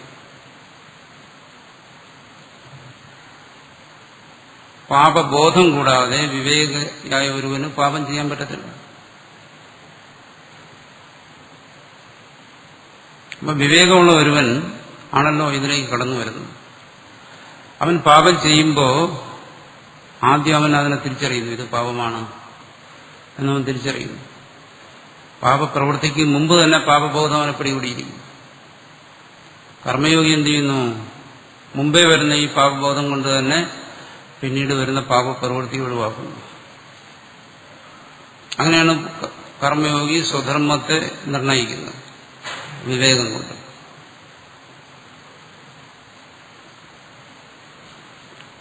അപ്പോൾ ഒരു പ്രവൃത്തിക്ക് സ്വീകരിക്കുന്നതിനും ത്യജിക്കുന്നതിനും വേണ്ട സാമാന്യമായ ഒരു വിവേകം ഇല്ലാത്തവൻ കർമ്മയോഗത്തിന് അർഹനല്ല.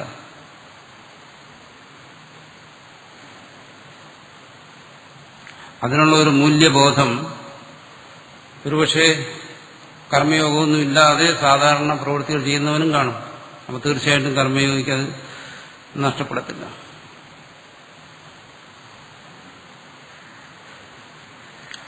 ഒരു പൊതുവായ തത്വമുള്ള എന്നുള്ള നിലയ്ക്ക്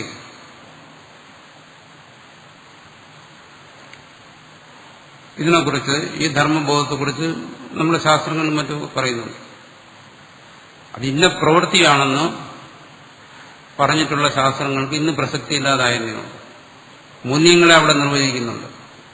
ഒരു തത്വം പറയണം, അന്യന് ദോഷം വരുന്നത് എന്നാൽ തനിക്ക് ഗുണം കിട്ടുന്നതായ പ്രവൃത്തി ചെയ്യരുത്. അതൊരു മൂല്യ നിർവചനമാണ്. മഹാഭാരതത്തിനും മറ്റും ആവർത്തിച്ച് പറയുന്നുണ്ട്.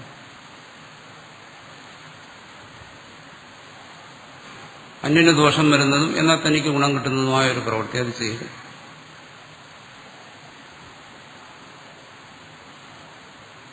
ഇന്ന് നമ്മുടെ മുമ്പിൽ വരുന്ന പ്രവൃത്തി അത്തരത്തിലുള്ളത് ആണോ അല്ലയോ എന്ന് നമുക്ക് തിരിച്ചറിയാൻ പറ്റും സാമാന്യമായ രീതിയിൽ. അങ്ങനെ ഏതൊരു തിരിച്ചറിവ് കൊണ്ട് നമുക്ക് ഏതൊരു പ്രവൃത്തിയെ അറിയാൻ കഴിയുന്നു അത്തരം പ്രവൃത്തികളെ സ്വീകരിക്കുക, ചെയ്യുക. ഒരു ഉദാഹരണം പറഞ്ഞാണ്, ഇതുപോലെ കർമ്മങ്ങളെ വിവേചിച്ചറിഞ്ഞ്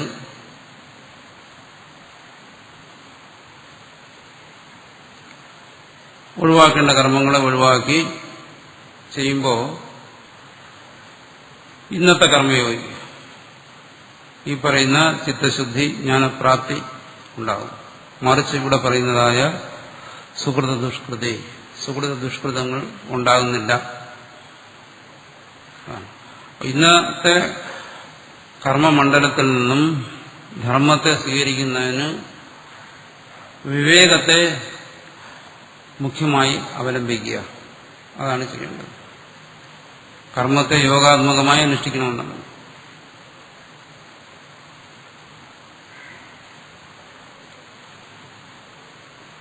നമ്മൾ പറയാറുണ്ടല്ലോ, കർമ്മയോഗിയെ സംബന്ധിച്ചിടത്തോളം കർമ്മത്തെ അന്വേഷിച്ചു പോകേണ്ട കാര്യമില്ല. കർമ്മയോഗിയോടൊപ്പം കർമ്മം വന്നിരിക്കുകയാണ്. പക്ഷേ കർമ്മയോഗിയെ സംബന്ധിച്ചിടത്തോളം ആ വിവേകത്തെ ഉപയോഗിക്കേണ്ടിയിരിക്കുന്നു. വിവേകത്തെ ആർജിക്കണം, അതിനെ ഉപയോഗിക്കണം. അതിനുള്ള നീതിബോധം, മൂല്യബോധം, ധർമ്മബോധം എല്ലാം കർമ്മയോഗി സ്വയം ആർജിക്കണം. ആർജിച്ച് വളരെ ശ്രദ്ധാലുവായി ആ കർമ്മത്തിൽ പ്രവർത്തിക്കണം. ഈ പറയുന്നതായ ബുദ്ധിയോടുകൂടി കർമ്മത്തിൽ പ്രവർത്തിക്കണം. അപ്പൊ സ്വധർമ്മ സ്വീകരണം ആദ്യം. അവിടെ മുതൽ വിവേകം പ്രവർത്തിച്ചേ തീരും.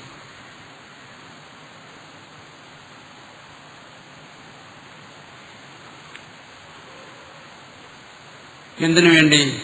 ഈ സുഹൃത ദുഷ്കൃതങ്ങളെ ഒഴിവാക്കാൻ വേണ്ടി. ഈ സുഹൃതം ദുഷ്കൃതം എന്ന് പറയുന്നത് കർമ്മത്തിന്റെ അനന്തരഫലങ്ങളെയാണ്. ഈ കർമ്മത്തിന് അനന്തമായ ഫലങ്ങളുണ്ടെന്ന് പറഞ്ഞല്ലോ. എല്ലാ കർമ്മങ്ങളുടെയും അനന്തരഫലം എന്ന് പറയുന്നത് സുഹൃതവും ദുഷ്കൃതവുമാണ്. അനന്തരഫലം എന്ന് വെച്ചാൽ കർമ്മത്തിന് തൊട്ടടുത്ത് വരുന്ന ഫലം. ഇത് ഒരു ഫലവും മറ്റു ഫലങ്ങൾക്ക് കാരണവുമാണ് സുഹൃത ദുഷ്കൃതങ്ങൾ. ഇതിനെയാണ് നമ്മൾ സംസ്കാരം എന്ന് പറയുന്നത്. ചില സന്ദർഭങ്ങളിൽ ഇതിനെ വാസന എന്നും പറയും.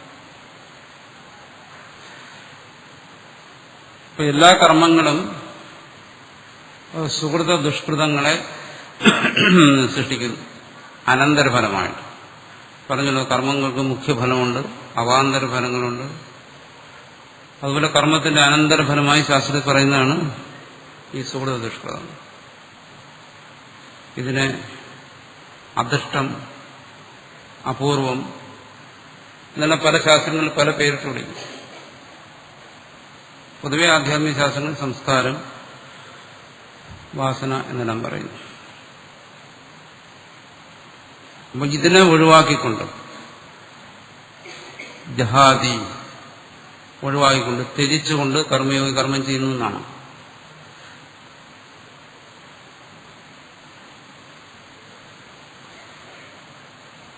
അതായത് കർമ്മത്തിൽ നിന്നുണ്ടാകുന്ന സംസ്കാരങ്ങൾ, പുണ്യരൂപത്തിലും പാപരൂപത്തിലും ഉണ്ടാകുന്ന സംസ്കാരങ്ങൾ ജഹാദി ഒഴിവാക്കിക്കൊണ്ട് ചെയ്യുന്ന കർമ്മമാണ് കർമ്മയോഗം എന്നാണ്. അപ്പോൾ പുണ്യ പാപങ്ങളെ ഒഴിവാക്കുക എന്ന് പറഞ്ഞു കഴിഞ്ഞാൽ ഭാഷ്യകാരനോട് പറയുന്നു ജ്ഞാനപ്രാപ്തിദ്വാരയാണ്. ആത്യന്തികമായി ഈ പുണ്യപാപങ്ങളുടെ നിവൃത്തി എന്ന് പറയുന്നത് ജ്ഞാനപ്രാപ്തി കൊണ്ടേ ഉണ്ടാകത്തുള്ളൂ. അത് ജ്ഞാനാഗ്നി സർവകർമാണി ഭസ്മസാത് കുരുതേ അർജുന. ജ്ഞാനാഗ്നി കൊണ്ട് സർവകർമ്മങ്ങളും എന്ന് പറഞ്ഞാൽ ഈ പുണ്യപാപങ്ങൾ ഭസ്മമായി പോകുന്നു എന്നാണ്. എന്നുവെച്ചാൽ ജ്ഞാനം അതിനെ നിശേഷം നശിപ്പിക്കുന്നു. അതിന് ജ്ഞാനപ്രാപ്തി തന്നെ വരണം. പക്ഷെ കർമ്മയോഗിയുടെ കർമാനുഷ്ഠാനവും ഈ സംസ്കാരത്തെ നശിപ്പിക്കുന്നുണ്ട്. അത് നമ്മൾ മുമ്പ് ചർച്ച ചെയ്തിട്ടുണ്ട്. എങ്ങനെയാണോ കർമ്മയോഗിയുടെ കർമാനുഷ്ഠാനം കർമ്മഫലത്തെ തടയുന്നത്, അതുപോലെ കർമ്മയോഗിയുടെ കർമാനുഷ്ഠാനം ഈ കർമ്മസംസ്കാരത്തെയും തടയുന്നുണ്ട്. തടയുന്നു അല്ലെങ്കിൽ നശിപ്പിക്കുന്നു.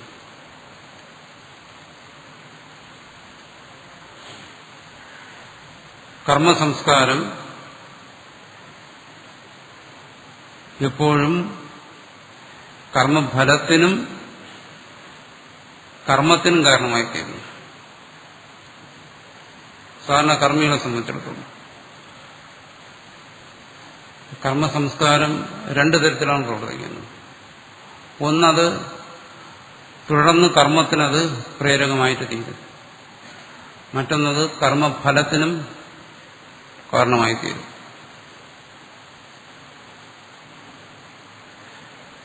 കർമ്മയോഗ അനുഷ്ഠാനത്തിൽ കർമ്മത്തിന് കാരണമായി തീരുന്ന കർമ്മസംസ്കാരത്തെ കർമ്മയോഗി ഒഴിവാക്കുന്നു. ജഹാതി. കർമ്മയോഗ അനുഷ്ഠാനം കൊണ്ട് തന്നെ അതിനെ ഒഴിവാക്കുന്നു.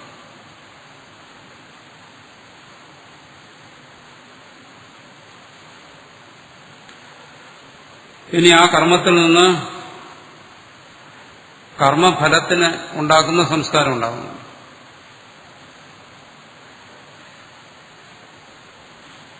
ആ സംസ്കാരങ്ങൾ കർമ്മഫലത്തെ ഉണ്ടാക്കുന്നു. അതിനെ എങ്ങനെയാണ് ഒഴിവാക്കുന്നതെന്നുള്ളത് നമ്മൾ നേരെ ചർച്ച ചെയ്തു. അസംഗതയും മറ്റും ശീലിച്ചുകൊണ്ട് എങ്ങനെ അതിനെ ഒഴിവാക്കുന്നു, അഹന്തയെ ത്യജിച്ചുകൊണ്ട് എങ്ങനെ അതിനെ ഒഴിവാക്കുന്നു എങ്ങനെ നമ്മൾ ചർച്ച ചെയ്തതാണ്. ഈശ്വരാർപ്പണ ബുദ്ധി കൊണ്ട് എങ്ങനെ ആ ഫലത്തെ ഒഴിവാക്കുന്നു. അപ്പൊ കർമ്മത്തിനും കർമ്മഫലത്തിനും കാരണമായിരിക്കുന്ന ഈ കർമ്മസംസ്കാരം അത് ഏതു തരത്തിലായാലും കർമ്മയോഗി അതിനെ ഒഴിവാക്കിക്കൊണ്ട് കർമ്മം ചെയ്യുന്നു. അതാണ് കർമ്മയോഗത്തിന്റെ സവിശേഷത. അതിനാണ് അവൻ ബുദ്ധിയുക്തനായി തീരേണ്ടത് എന്നാണ്. കർമ്മം, ലൗകിക കർമ്മങ്ങളെ സംബന്ധിച്ചിടത്തോളം കർമ്മം രണ്ട് തരത്തിലാണ്. ഒന്ന് മാനസികം, മറ്റൊന്ന് കായികം. രണ്ടു തരത്തിലുള്ള കർമ്മങ്ങൾ. ശരീര സംബന്ധിയായി വരുന്ന എല്ലാ കർമ്മങ്ങളും കായികമെന്ന് പറയും, പ്രവൃത്തികളും. അതിന് പ്രേരകമായി നിൽക്കുന്ന മാനസിക കർമ്മങ്ങൾ. ഈ എല്ലാ കർമ്മങ്ങളും രണ്ടു തരത്തിലുള്ള സംസ്കാരത്തെ ഉണ്ടാക്കുന്നു. സംസ്കാരം എന്ന് പറയുമ്പോൾ പലതവണ പറഞ്ഞിട്ടുണ്ട്, സംസ്കാരം എന്ന് പറയുന്നത് മനസ്സിന്റെ തന്നെ പരിണാമമാണ്. അന്ധകരണത്തിന്റെ തന്നെ പരിണാമം. അതാണ് ഈ സംസ്കാരം എന്ന് പറയുന്നത്. രണ്ടു തരത്തിൽ പരിണമിക്കുന്നു. അത് നമ്മൾ മുമ്പ് പറഞ്ഞിട്ടുള്ളതാണ്. ഒന്ന് സ്ഥൂലമായിട്ട്, മറ്റൊന്ന് സൂക്ഷ്മമായിട്ട്. കർമ്മം ചെയ്തുകൊണ്ടിരിക്കുമ്പോൾ, ഏത് കർമ്മം ചെയ്തുകൊണ്ടിരിക്കുമ്പോഴും മനസ്സ് വളരെ സൂക്ഷ്മമായി പരിണമിച്ചുകൊണ്ടേയിരിക്കും. ആ പരിണാമങ്ങളെ നമുക്ക് തിരിച്ചറിയാൻ പറ്റത്തില്ല ഒരിക്കലും. അതുകൊണ്ടാണ് കർമ്മവും ഫലവും തമ്മിലുള്ള ബന്ധം നമുക്ക് പിടികിട്ടാതെ പോകുന്നു. നിരന്തരം നമ്മൾ സുഖദുഃഖ അനുഭവങ്ങൾ കൂടെ കടന്നുപോയിക്കൊണ്ടിരിക്കുകയാണ്. പക്ഷെ നമുക്ക് ഓരോന്നിനെയും തിരിച്ചറിയാൻ പറ്റുന്നില്ല. ഇത് ഏത് ഇതിന്റെ ഫലമാണ്, ഈ സുഖം ഏതിൽ നിന്നുണ്ടായി. ചില സുഖങ്ങൾ നമ്മൾ തിരിച്ചറിയുന്നുണ്ട്. പക്ഷെ നിരന്തര അനുഭവത്തിൽ വരുന്ന നമ്മുടെ സുഖദുഃഖങ്ങളെ ഓരോന്നിനും വേർതിരിച്ചറിയാൻ കഴിയുന്നില്ല. എന്തുകൊണ്ട്? ഈ കർമ്മം അതിന്റെ സംസ്കാരത്തെ സൃഷ്ടിച്ചപ്പോൾ നമുക്കതിനെ തിരിച്ചറിയാൻ കഴിയുന്നില്ല. ഇതിന്റെ കാരണങ്ങളായിരിക്കുന്ന സംസ്കാരത്തെ. എന്തുകൊണ്ടത് അത്യധികം സൂക്ഷ്മമായതുകൊണ്ടാണ്. ഈ സൂക്ഷ്മ സംസ്കാരങ്ങൾ അന്ധകരണത്തിൽ അവശേഷിപ്പിച്ചിട്ട് അതെന്ത് ചെയ്യുന്നു? പിന്നീട് കർമ്മത്തിനും കർമ്മഫലത്തിനും കാരണമായിത്തീരുന്നു. ഈ കർമ്മം സംസ്കാരം കർമ്മത്തിന് കാരണമായിത്തീരുന്നു എന്നെന്തുകൊണ്ട് പറയുന്നു? കാരണം നമ്മൾക്ക് ചില കർമ്മങ്ങളോട് പ്രത്യേക പ്രതിപത്തി ഉണ്ടാവും. ചില കർമ്മങ്ങളോട് നമുക്ക് മാനസികമായ അകൽച്ചയുണ്ടാവും. ചില കർമ്മങ്ങൾ നമ്മൾ ഒരാൾ ഒരു കർമ്മത്തിൽ സുഖം കണ്ടെത്തുന്നെങ്കിൽ അതേ കർമ്മത്തിൽ വേറൊരാൾക്ക് വിപ്രതിപത്തിയായിരിക്കും, താല്പര്യം വരത്തില്ല. എന്തുകൊണ്ട്? ഭിന്ന കർമ്മ സംസ്കാരം വ്യക്തികളിലിരിക്കുന്നുണ്ട്. ഇതെവിടെ നിന്ന് വന്നു? അവന്റെ പൂർവ്വകർമ്മങ്ങളിൽ നിന്ന് വന്നതാണ്. വർത്തമാന ജന്മത്തിലെ പൂർവ്വകർമ്മങ്ങളിൽ നിന്നാകാം, അല്ലെങ്കിൽ പൂർവ്വജന്മങ്ങളിലെ പൂർവ്വകർമ്മങ്ങളിൽ നിന്നാകാം. അത് അന്ധകരണത്തിൽ അത് ആർജിക്കുന്ന സമയത്ത് അത് സൂക്ഷ്മമായിരിക്കുന്നു. അതുകൊണ്ട് അതിനെ തിരിച്ചറിയാൻ പറ്റുന്നില്ല. കർമ്മഫലം നമ്മൾ തിരിച്ചറിയുന്നു. എന്തുകൊണ്ട്? അവിടെ അത് സ്ഥൂല പരിണാമങ്ങളാണ്. അതുകൊണ്ട് അതിനെ തിരിച്ചറിയുന്നു. അന്ധകരണത്തിന്റെ തന്നെ സ്ഥൂല പരിണാമങ്ങളാണ്. അപ്പം നമ്മളൊരു പ്രവൃത്തി ചെയ്തുകൊണ്ടിരിക്കുന്നു. അപ്പോൾ ഏതൊരു പ്രവൃത്തിക്കും ഞാനെന്നുള്ള ഭാവം കൂടിയേ തീരും, അഹംഭാവം. പക്ഷെ ഒരു പ്രവൃത്തിയിലേക്ക് നമ്മൾ പ്രവേശിക്കുമ്പോൾ ഇതിനെക്കുറിച്ച് ശാസ്ത്രകാരന്മാർ ചർച്ച ചെയ്യുമ്പോൾ ഒരു ഉദാഹരണമായിട്ട് എടുക്കുന്ന പാകത്തെയാണ്. പാകം, കാരണം എല്ലാവർക്കും പരിചയമുള്ള പ്രവൃത്തിയായതുകൊണ്ടാണ്. ഒരാൾ പ്രവൃത്തിയിലേക്ക് പ്രവേശിക്കുന്നതിന് മുമ്പ് അയാളുടെ മനസ്സിൽ സങ്കല്പം വരുന്നു, എനിക്ക് ഇന്ന പ്രവൃത്തി ചെയ്യണം. അതായത് ആ പ്രവൃത്തിയെ സംബന്ധിച്ച് അയാളുടെ അഹംബോധം അവിടെ പ്രബലമാകുന്നു. അതായത് അഹംബോധത്തെ മുൻനിർത്തി ഒരു പുതിയ പ്രവൃത്തിയിലേക്ക് അയാൾ പ്രവേശിക്കുന്നു എന്ന് പറയുമ്പോൾ അയാളുടെ മുമ്പിലിരുന്ന കർമ്മ സംസ്കാരം അവിടെ സ്ഥൂലമാകുകയാണ്. ആ കർമ്മ സംസ്കാരം സ്ഥൂലമായിട്ടാണ് അയാൾക്ക് പാകത്തെക്കുറിച്ചുള്ള സങ്കല്പം ഉണ്ടാകുന്നത്. എനിക്ക് ആ പ്രവൃത്തി ചെയ്യണം എന്ന് സങ്കല്പിക്കുന്നതാണ്.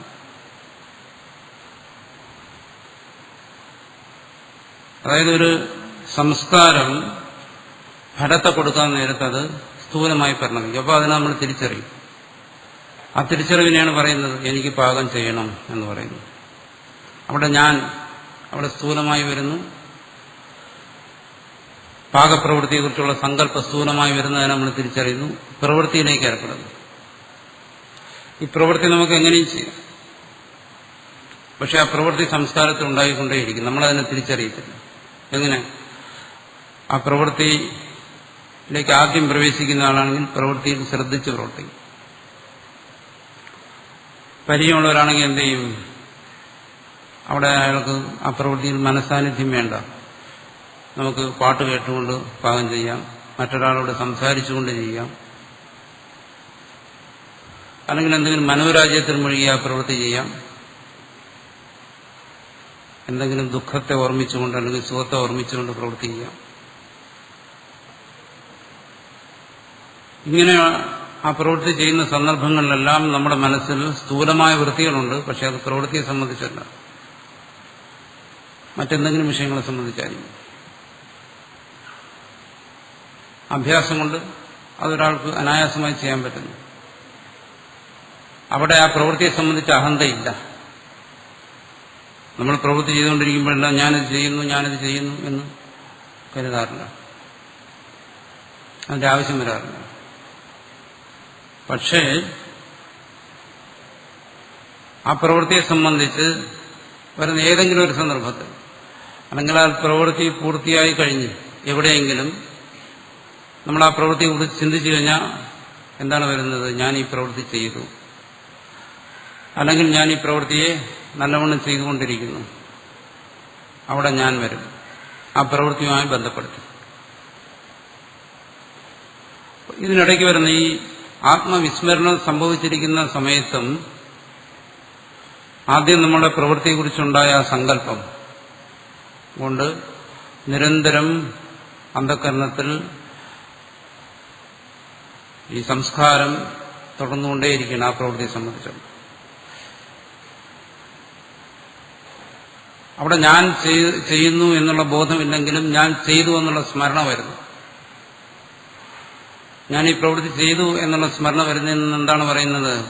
ആ പ്രവർത്തിച്ചുകൊണ്ടിരുന്ന സന്ദർഭത്തിലും അവിടെ അഹന്ത ഉണ്ടായിരുന്നു. പക്ഷെ അത് സൂക്ഷ്മമായി അഹന്ത ആ പ്രവൃത്തിയോട് ചേർന്ന് നിന്നിരുന്നു. നമ്മളതിനെ സൂക്ഷ്മമായതുകൊണ്ട് തിരിച്ചറിഞ്ഞില്ല എന്നാണ്. അപ്പോൾ അവിടെ നിരന്തരമായി ഈ അഹന്തയുടെ പരിണാമം സംഭവിച്ചുകൊണ്ടിരിക്കുകയാണ്. അത് സൂക്ഷ്മമാണെങ്കിലും ഇതിന്റെ ആവർത്തനം കൊണ്ട് മുമ്പുണ്ടായിരുന്നതിൽ കൂടുതൽ ശക്തമായി അത് പരിണമിക്കുന്നു. ആ പ്രവൃത്തിയെ സംബന്ധിച്ച് ആ പ്രവൃത്തി നമുക്ക് അനായാസമായി തീരുന്നു, ആ പ്രവൃത്തി നമുക്ക് പരിചിതമായി തീരുന്നു എന്ന് പറഞ്ഞാൽ അതിന്റെ താല്പര്യം ആ പ്രവൃത്തിയെ സംബന്ധിച്ച് നമ്മുടെ അഹന്ത അവിടെ ദൃഢമായെന്നാണ്.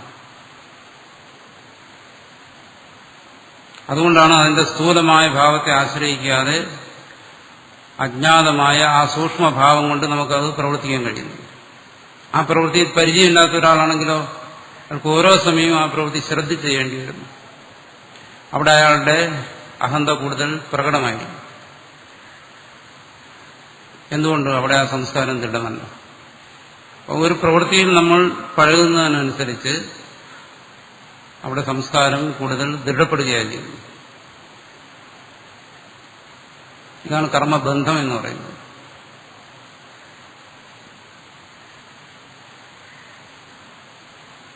അവിടെ അന്ധകരണത്തിൽ സംഭവിച്ചുകൊണ്ടിരിക്കുന്ന സൂക്ഷ്മമായ ആ സംസ്കാരത്തെ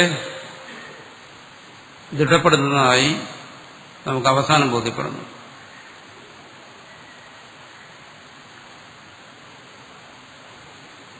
അതേസമയം ഒരു കർമ്മയോഗിയാണ് അവിടെ പ്രവൃത്തി ചെയ്യുന്നതെങ്കിൽ എങ്ങനെ മാറ്റം വരുന്നു? കർമ്മയോഗിയെ സംബന്ധിച്ചിടത്തോളം അയാളിൽ ദൃഢപ്പെട്ടിരിക്കുന്ന ഭാവന എന്ന് പറയുന്നത് ഈശ്വരസ്മരണ,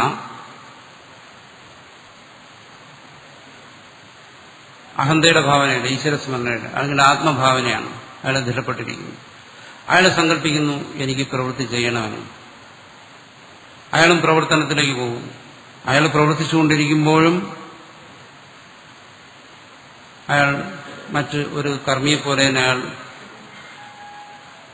എന്തെങ്കിലും ചിന്തിച്ചുകൊണ്ട് പ്രവർത്തിക്കാം, അല്ല ഈശ്വര സ്മരണയോടുകൂടി പ്രവർത്തിക്കാം. ചിലപ്പോൾ മറ്റെന്തെങ്കിലും ചിന്തകൾ വന്നെന്നിരിക്കാം, അല്ലെങ്കിൽ മറ്റൊരു വ്യക്തിയുമായിട്ട് സംസാരിച്ചുകൊണ്ട് പ്രവർത്തിച്ചെന്നിരിക്കാം. അയാളുടെ മനസ്സിലും മറ്റെന്തെങ്കിലും വ്യാപാരങ്ങൾ ആ സമയം പ്രവൃത്തി സമയത്ത് കടന്നു വരാം. നിരന്തരമായ ആത്മസ്മരണ തന്നെ പ്രവൃത്തി സമയത്തിരിക്കണമെന്ന്, അല്ലെങ്കിൽ അയാൾ പ്രവൃത്തിയെക്കുറിച്ച് ചിന്തിക്കാം, പ്രവൃത്തിയുടെ നാനാവശങ്ങളെക്കുറിച്ച് ചിന്തിക്കാം. പക്ഷെ അങ്ങനെ ചിന്തിച്ചു കഴിഞ്ഞാലും അയാൾ പ്രവൃത്തിക്ക് ശേഷം തന്റെ പ്രവൃത്തിയെക്കുറിച്ച് സ്മരിക്കുമ്പോൾ അയാൾ അഹന്തയെ മുൻനിർത്തി സ്മരിക്കുന്നതിനുള്ള ഒരു സംസ്കാരമായിരിക്കില്ല അയാൾ ശേഷിക്കുന്നത്. എന്തുകൊണ്ട്? അയാളിൽ ഈശ്വരഭാവന അഹന്തയേക്കാൾ പ്രബലമായിരിക്കുന്നു. അയാളിൽ ആത്മഭാവന ദൃഢമായിരിക്കുന്നതുകൊണ്ട്, അല്ലെങ്കിൽ അയാൾ ആത്മഭാവനയെ ദൃഢപ്പെടുത്താൻ ശ്രമിച്ചുകൊണ്ടിരിക്കുന്നതുകൊണ്ട് ആ പ്രവൃത്തിയെക്കുറിച്ചുള്ള അയാളുടെ സങ്കല്പം വരുന്നത് ഞാൻ ചെയ്തു എന്നുള്ള അഭിമാനപൂർവമായിരിക്കില്ല, മറിച്ച് ഈശ്വരഭാവനയെ മുൻനിർത്തിയായിരിക്കും.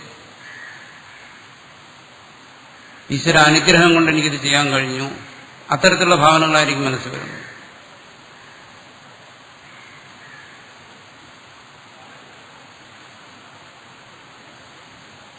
ഗുണാഗുണേഷു വർത്തന്തേ, അത് ഏത് തരത്തിലുള്ള ഭാവനയാണോ അയാൾ ശീലിക്കുന്നത് അതനുസരിച്ച്.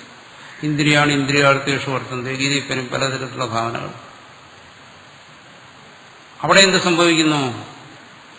സാധാരണ ഒരു പ്രവൃത്തി ചെയ്യുമ്പോൾ ആ പ്രവൃത്തി സമയത്ത് അയാൾ അറിയാതെ തന്നെ അവിടെ ആ പ്രവൃത്തിയെ സംബന്ധിച്ചുള്ള അഹന്ത ദൃഢപ്പെട്ടെങ്കിൽ ഇവിടെ അയാളെ സംബന്ധിച്ചിടത്തോളം ഈശ്വരബോധമായിരിക്കും ദൃഢപ്പെടുന്നത്.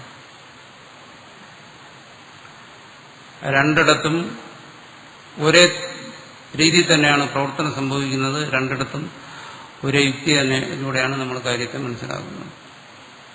അനുഭവത്തിനും അതങ്ങനെ തന്നെ. പ്രവൃത്തിയിലുള്ള അഭിമാനം അവിടെ കുറഞ്ഞിരിക്കുന്നു. അതുകൊണ്ട് തന്നെ എന്ത് ചെയ്യുന്നു? ഒരിടത്ത് അയാളിൽ കർമ്മസംസ്കാരത്തെ വളർന്നെങ്കിൽ കർമ്മയോഗിയെ സംബന്ധിച്ചിടത്തോളം അവിടെ ആ കർമ്മസംസ്കാരം വളരുന്നില്ല. ഇവിടെ പറഞ്ഞല്ലോ ഉഭേ സുഹൃത ദുഷ്കൃതേ ജഹാദി. അയാൾ കർമ്മം ചെയ്യുന്നുണ്ടെങ്കിലും ആ കർമ്മസംസ്കാരത്തെ അല്ല, മറിച്ച് അയാളുടെ ഈശ്വരബോധത്തെ വളർത്താനാണ് ആ കർമ്മം അയാൾ ഉപകരിക്കുന്നത്. അയാൾ പുണ്യപാപങ്ങളെ അവിടെ ത്യജിക്കുന്നു. ഓരോ പ്രവൃത്തിയുടെ ഉദാഹരണം വെച്ച് ചിന്തിച്ചു കഴിഞ്ഞാൽ നമുക്കത് മനസ്സിലാക്കാൻ പറ്റും. ഇതിനെ പല സന്ദർഭങ്ങളിൽ പല രീതിയിൽ ശാസ്ത്രങ്ങളിൽ ചർച്ച ചെയ്തിട്ടുണ്ട്. അതാണ് ഇവിടെ പറയുന്നത് സുഹൃത ദുഷ്കൃതേ പുണ്യപാപേ ജഹാതി.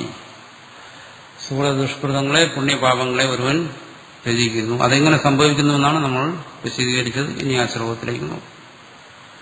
ബുദ്ധിയുക്തോ ജഹാതീഹ ഉഭേ സുഹൃത ദുഷ്കൃതേ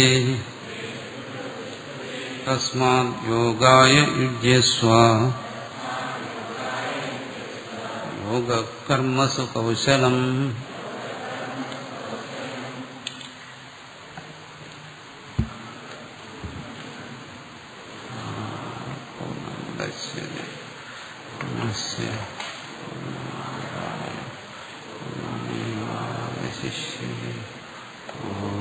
ശാന്തി ശാന്തി ശാന്തി.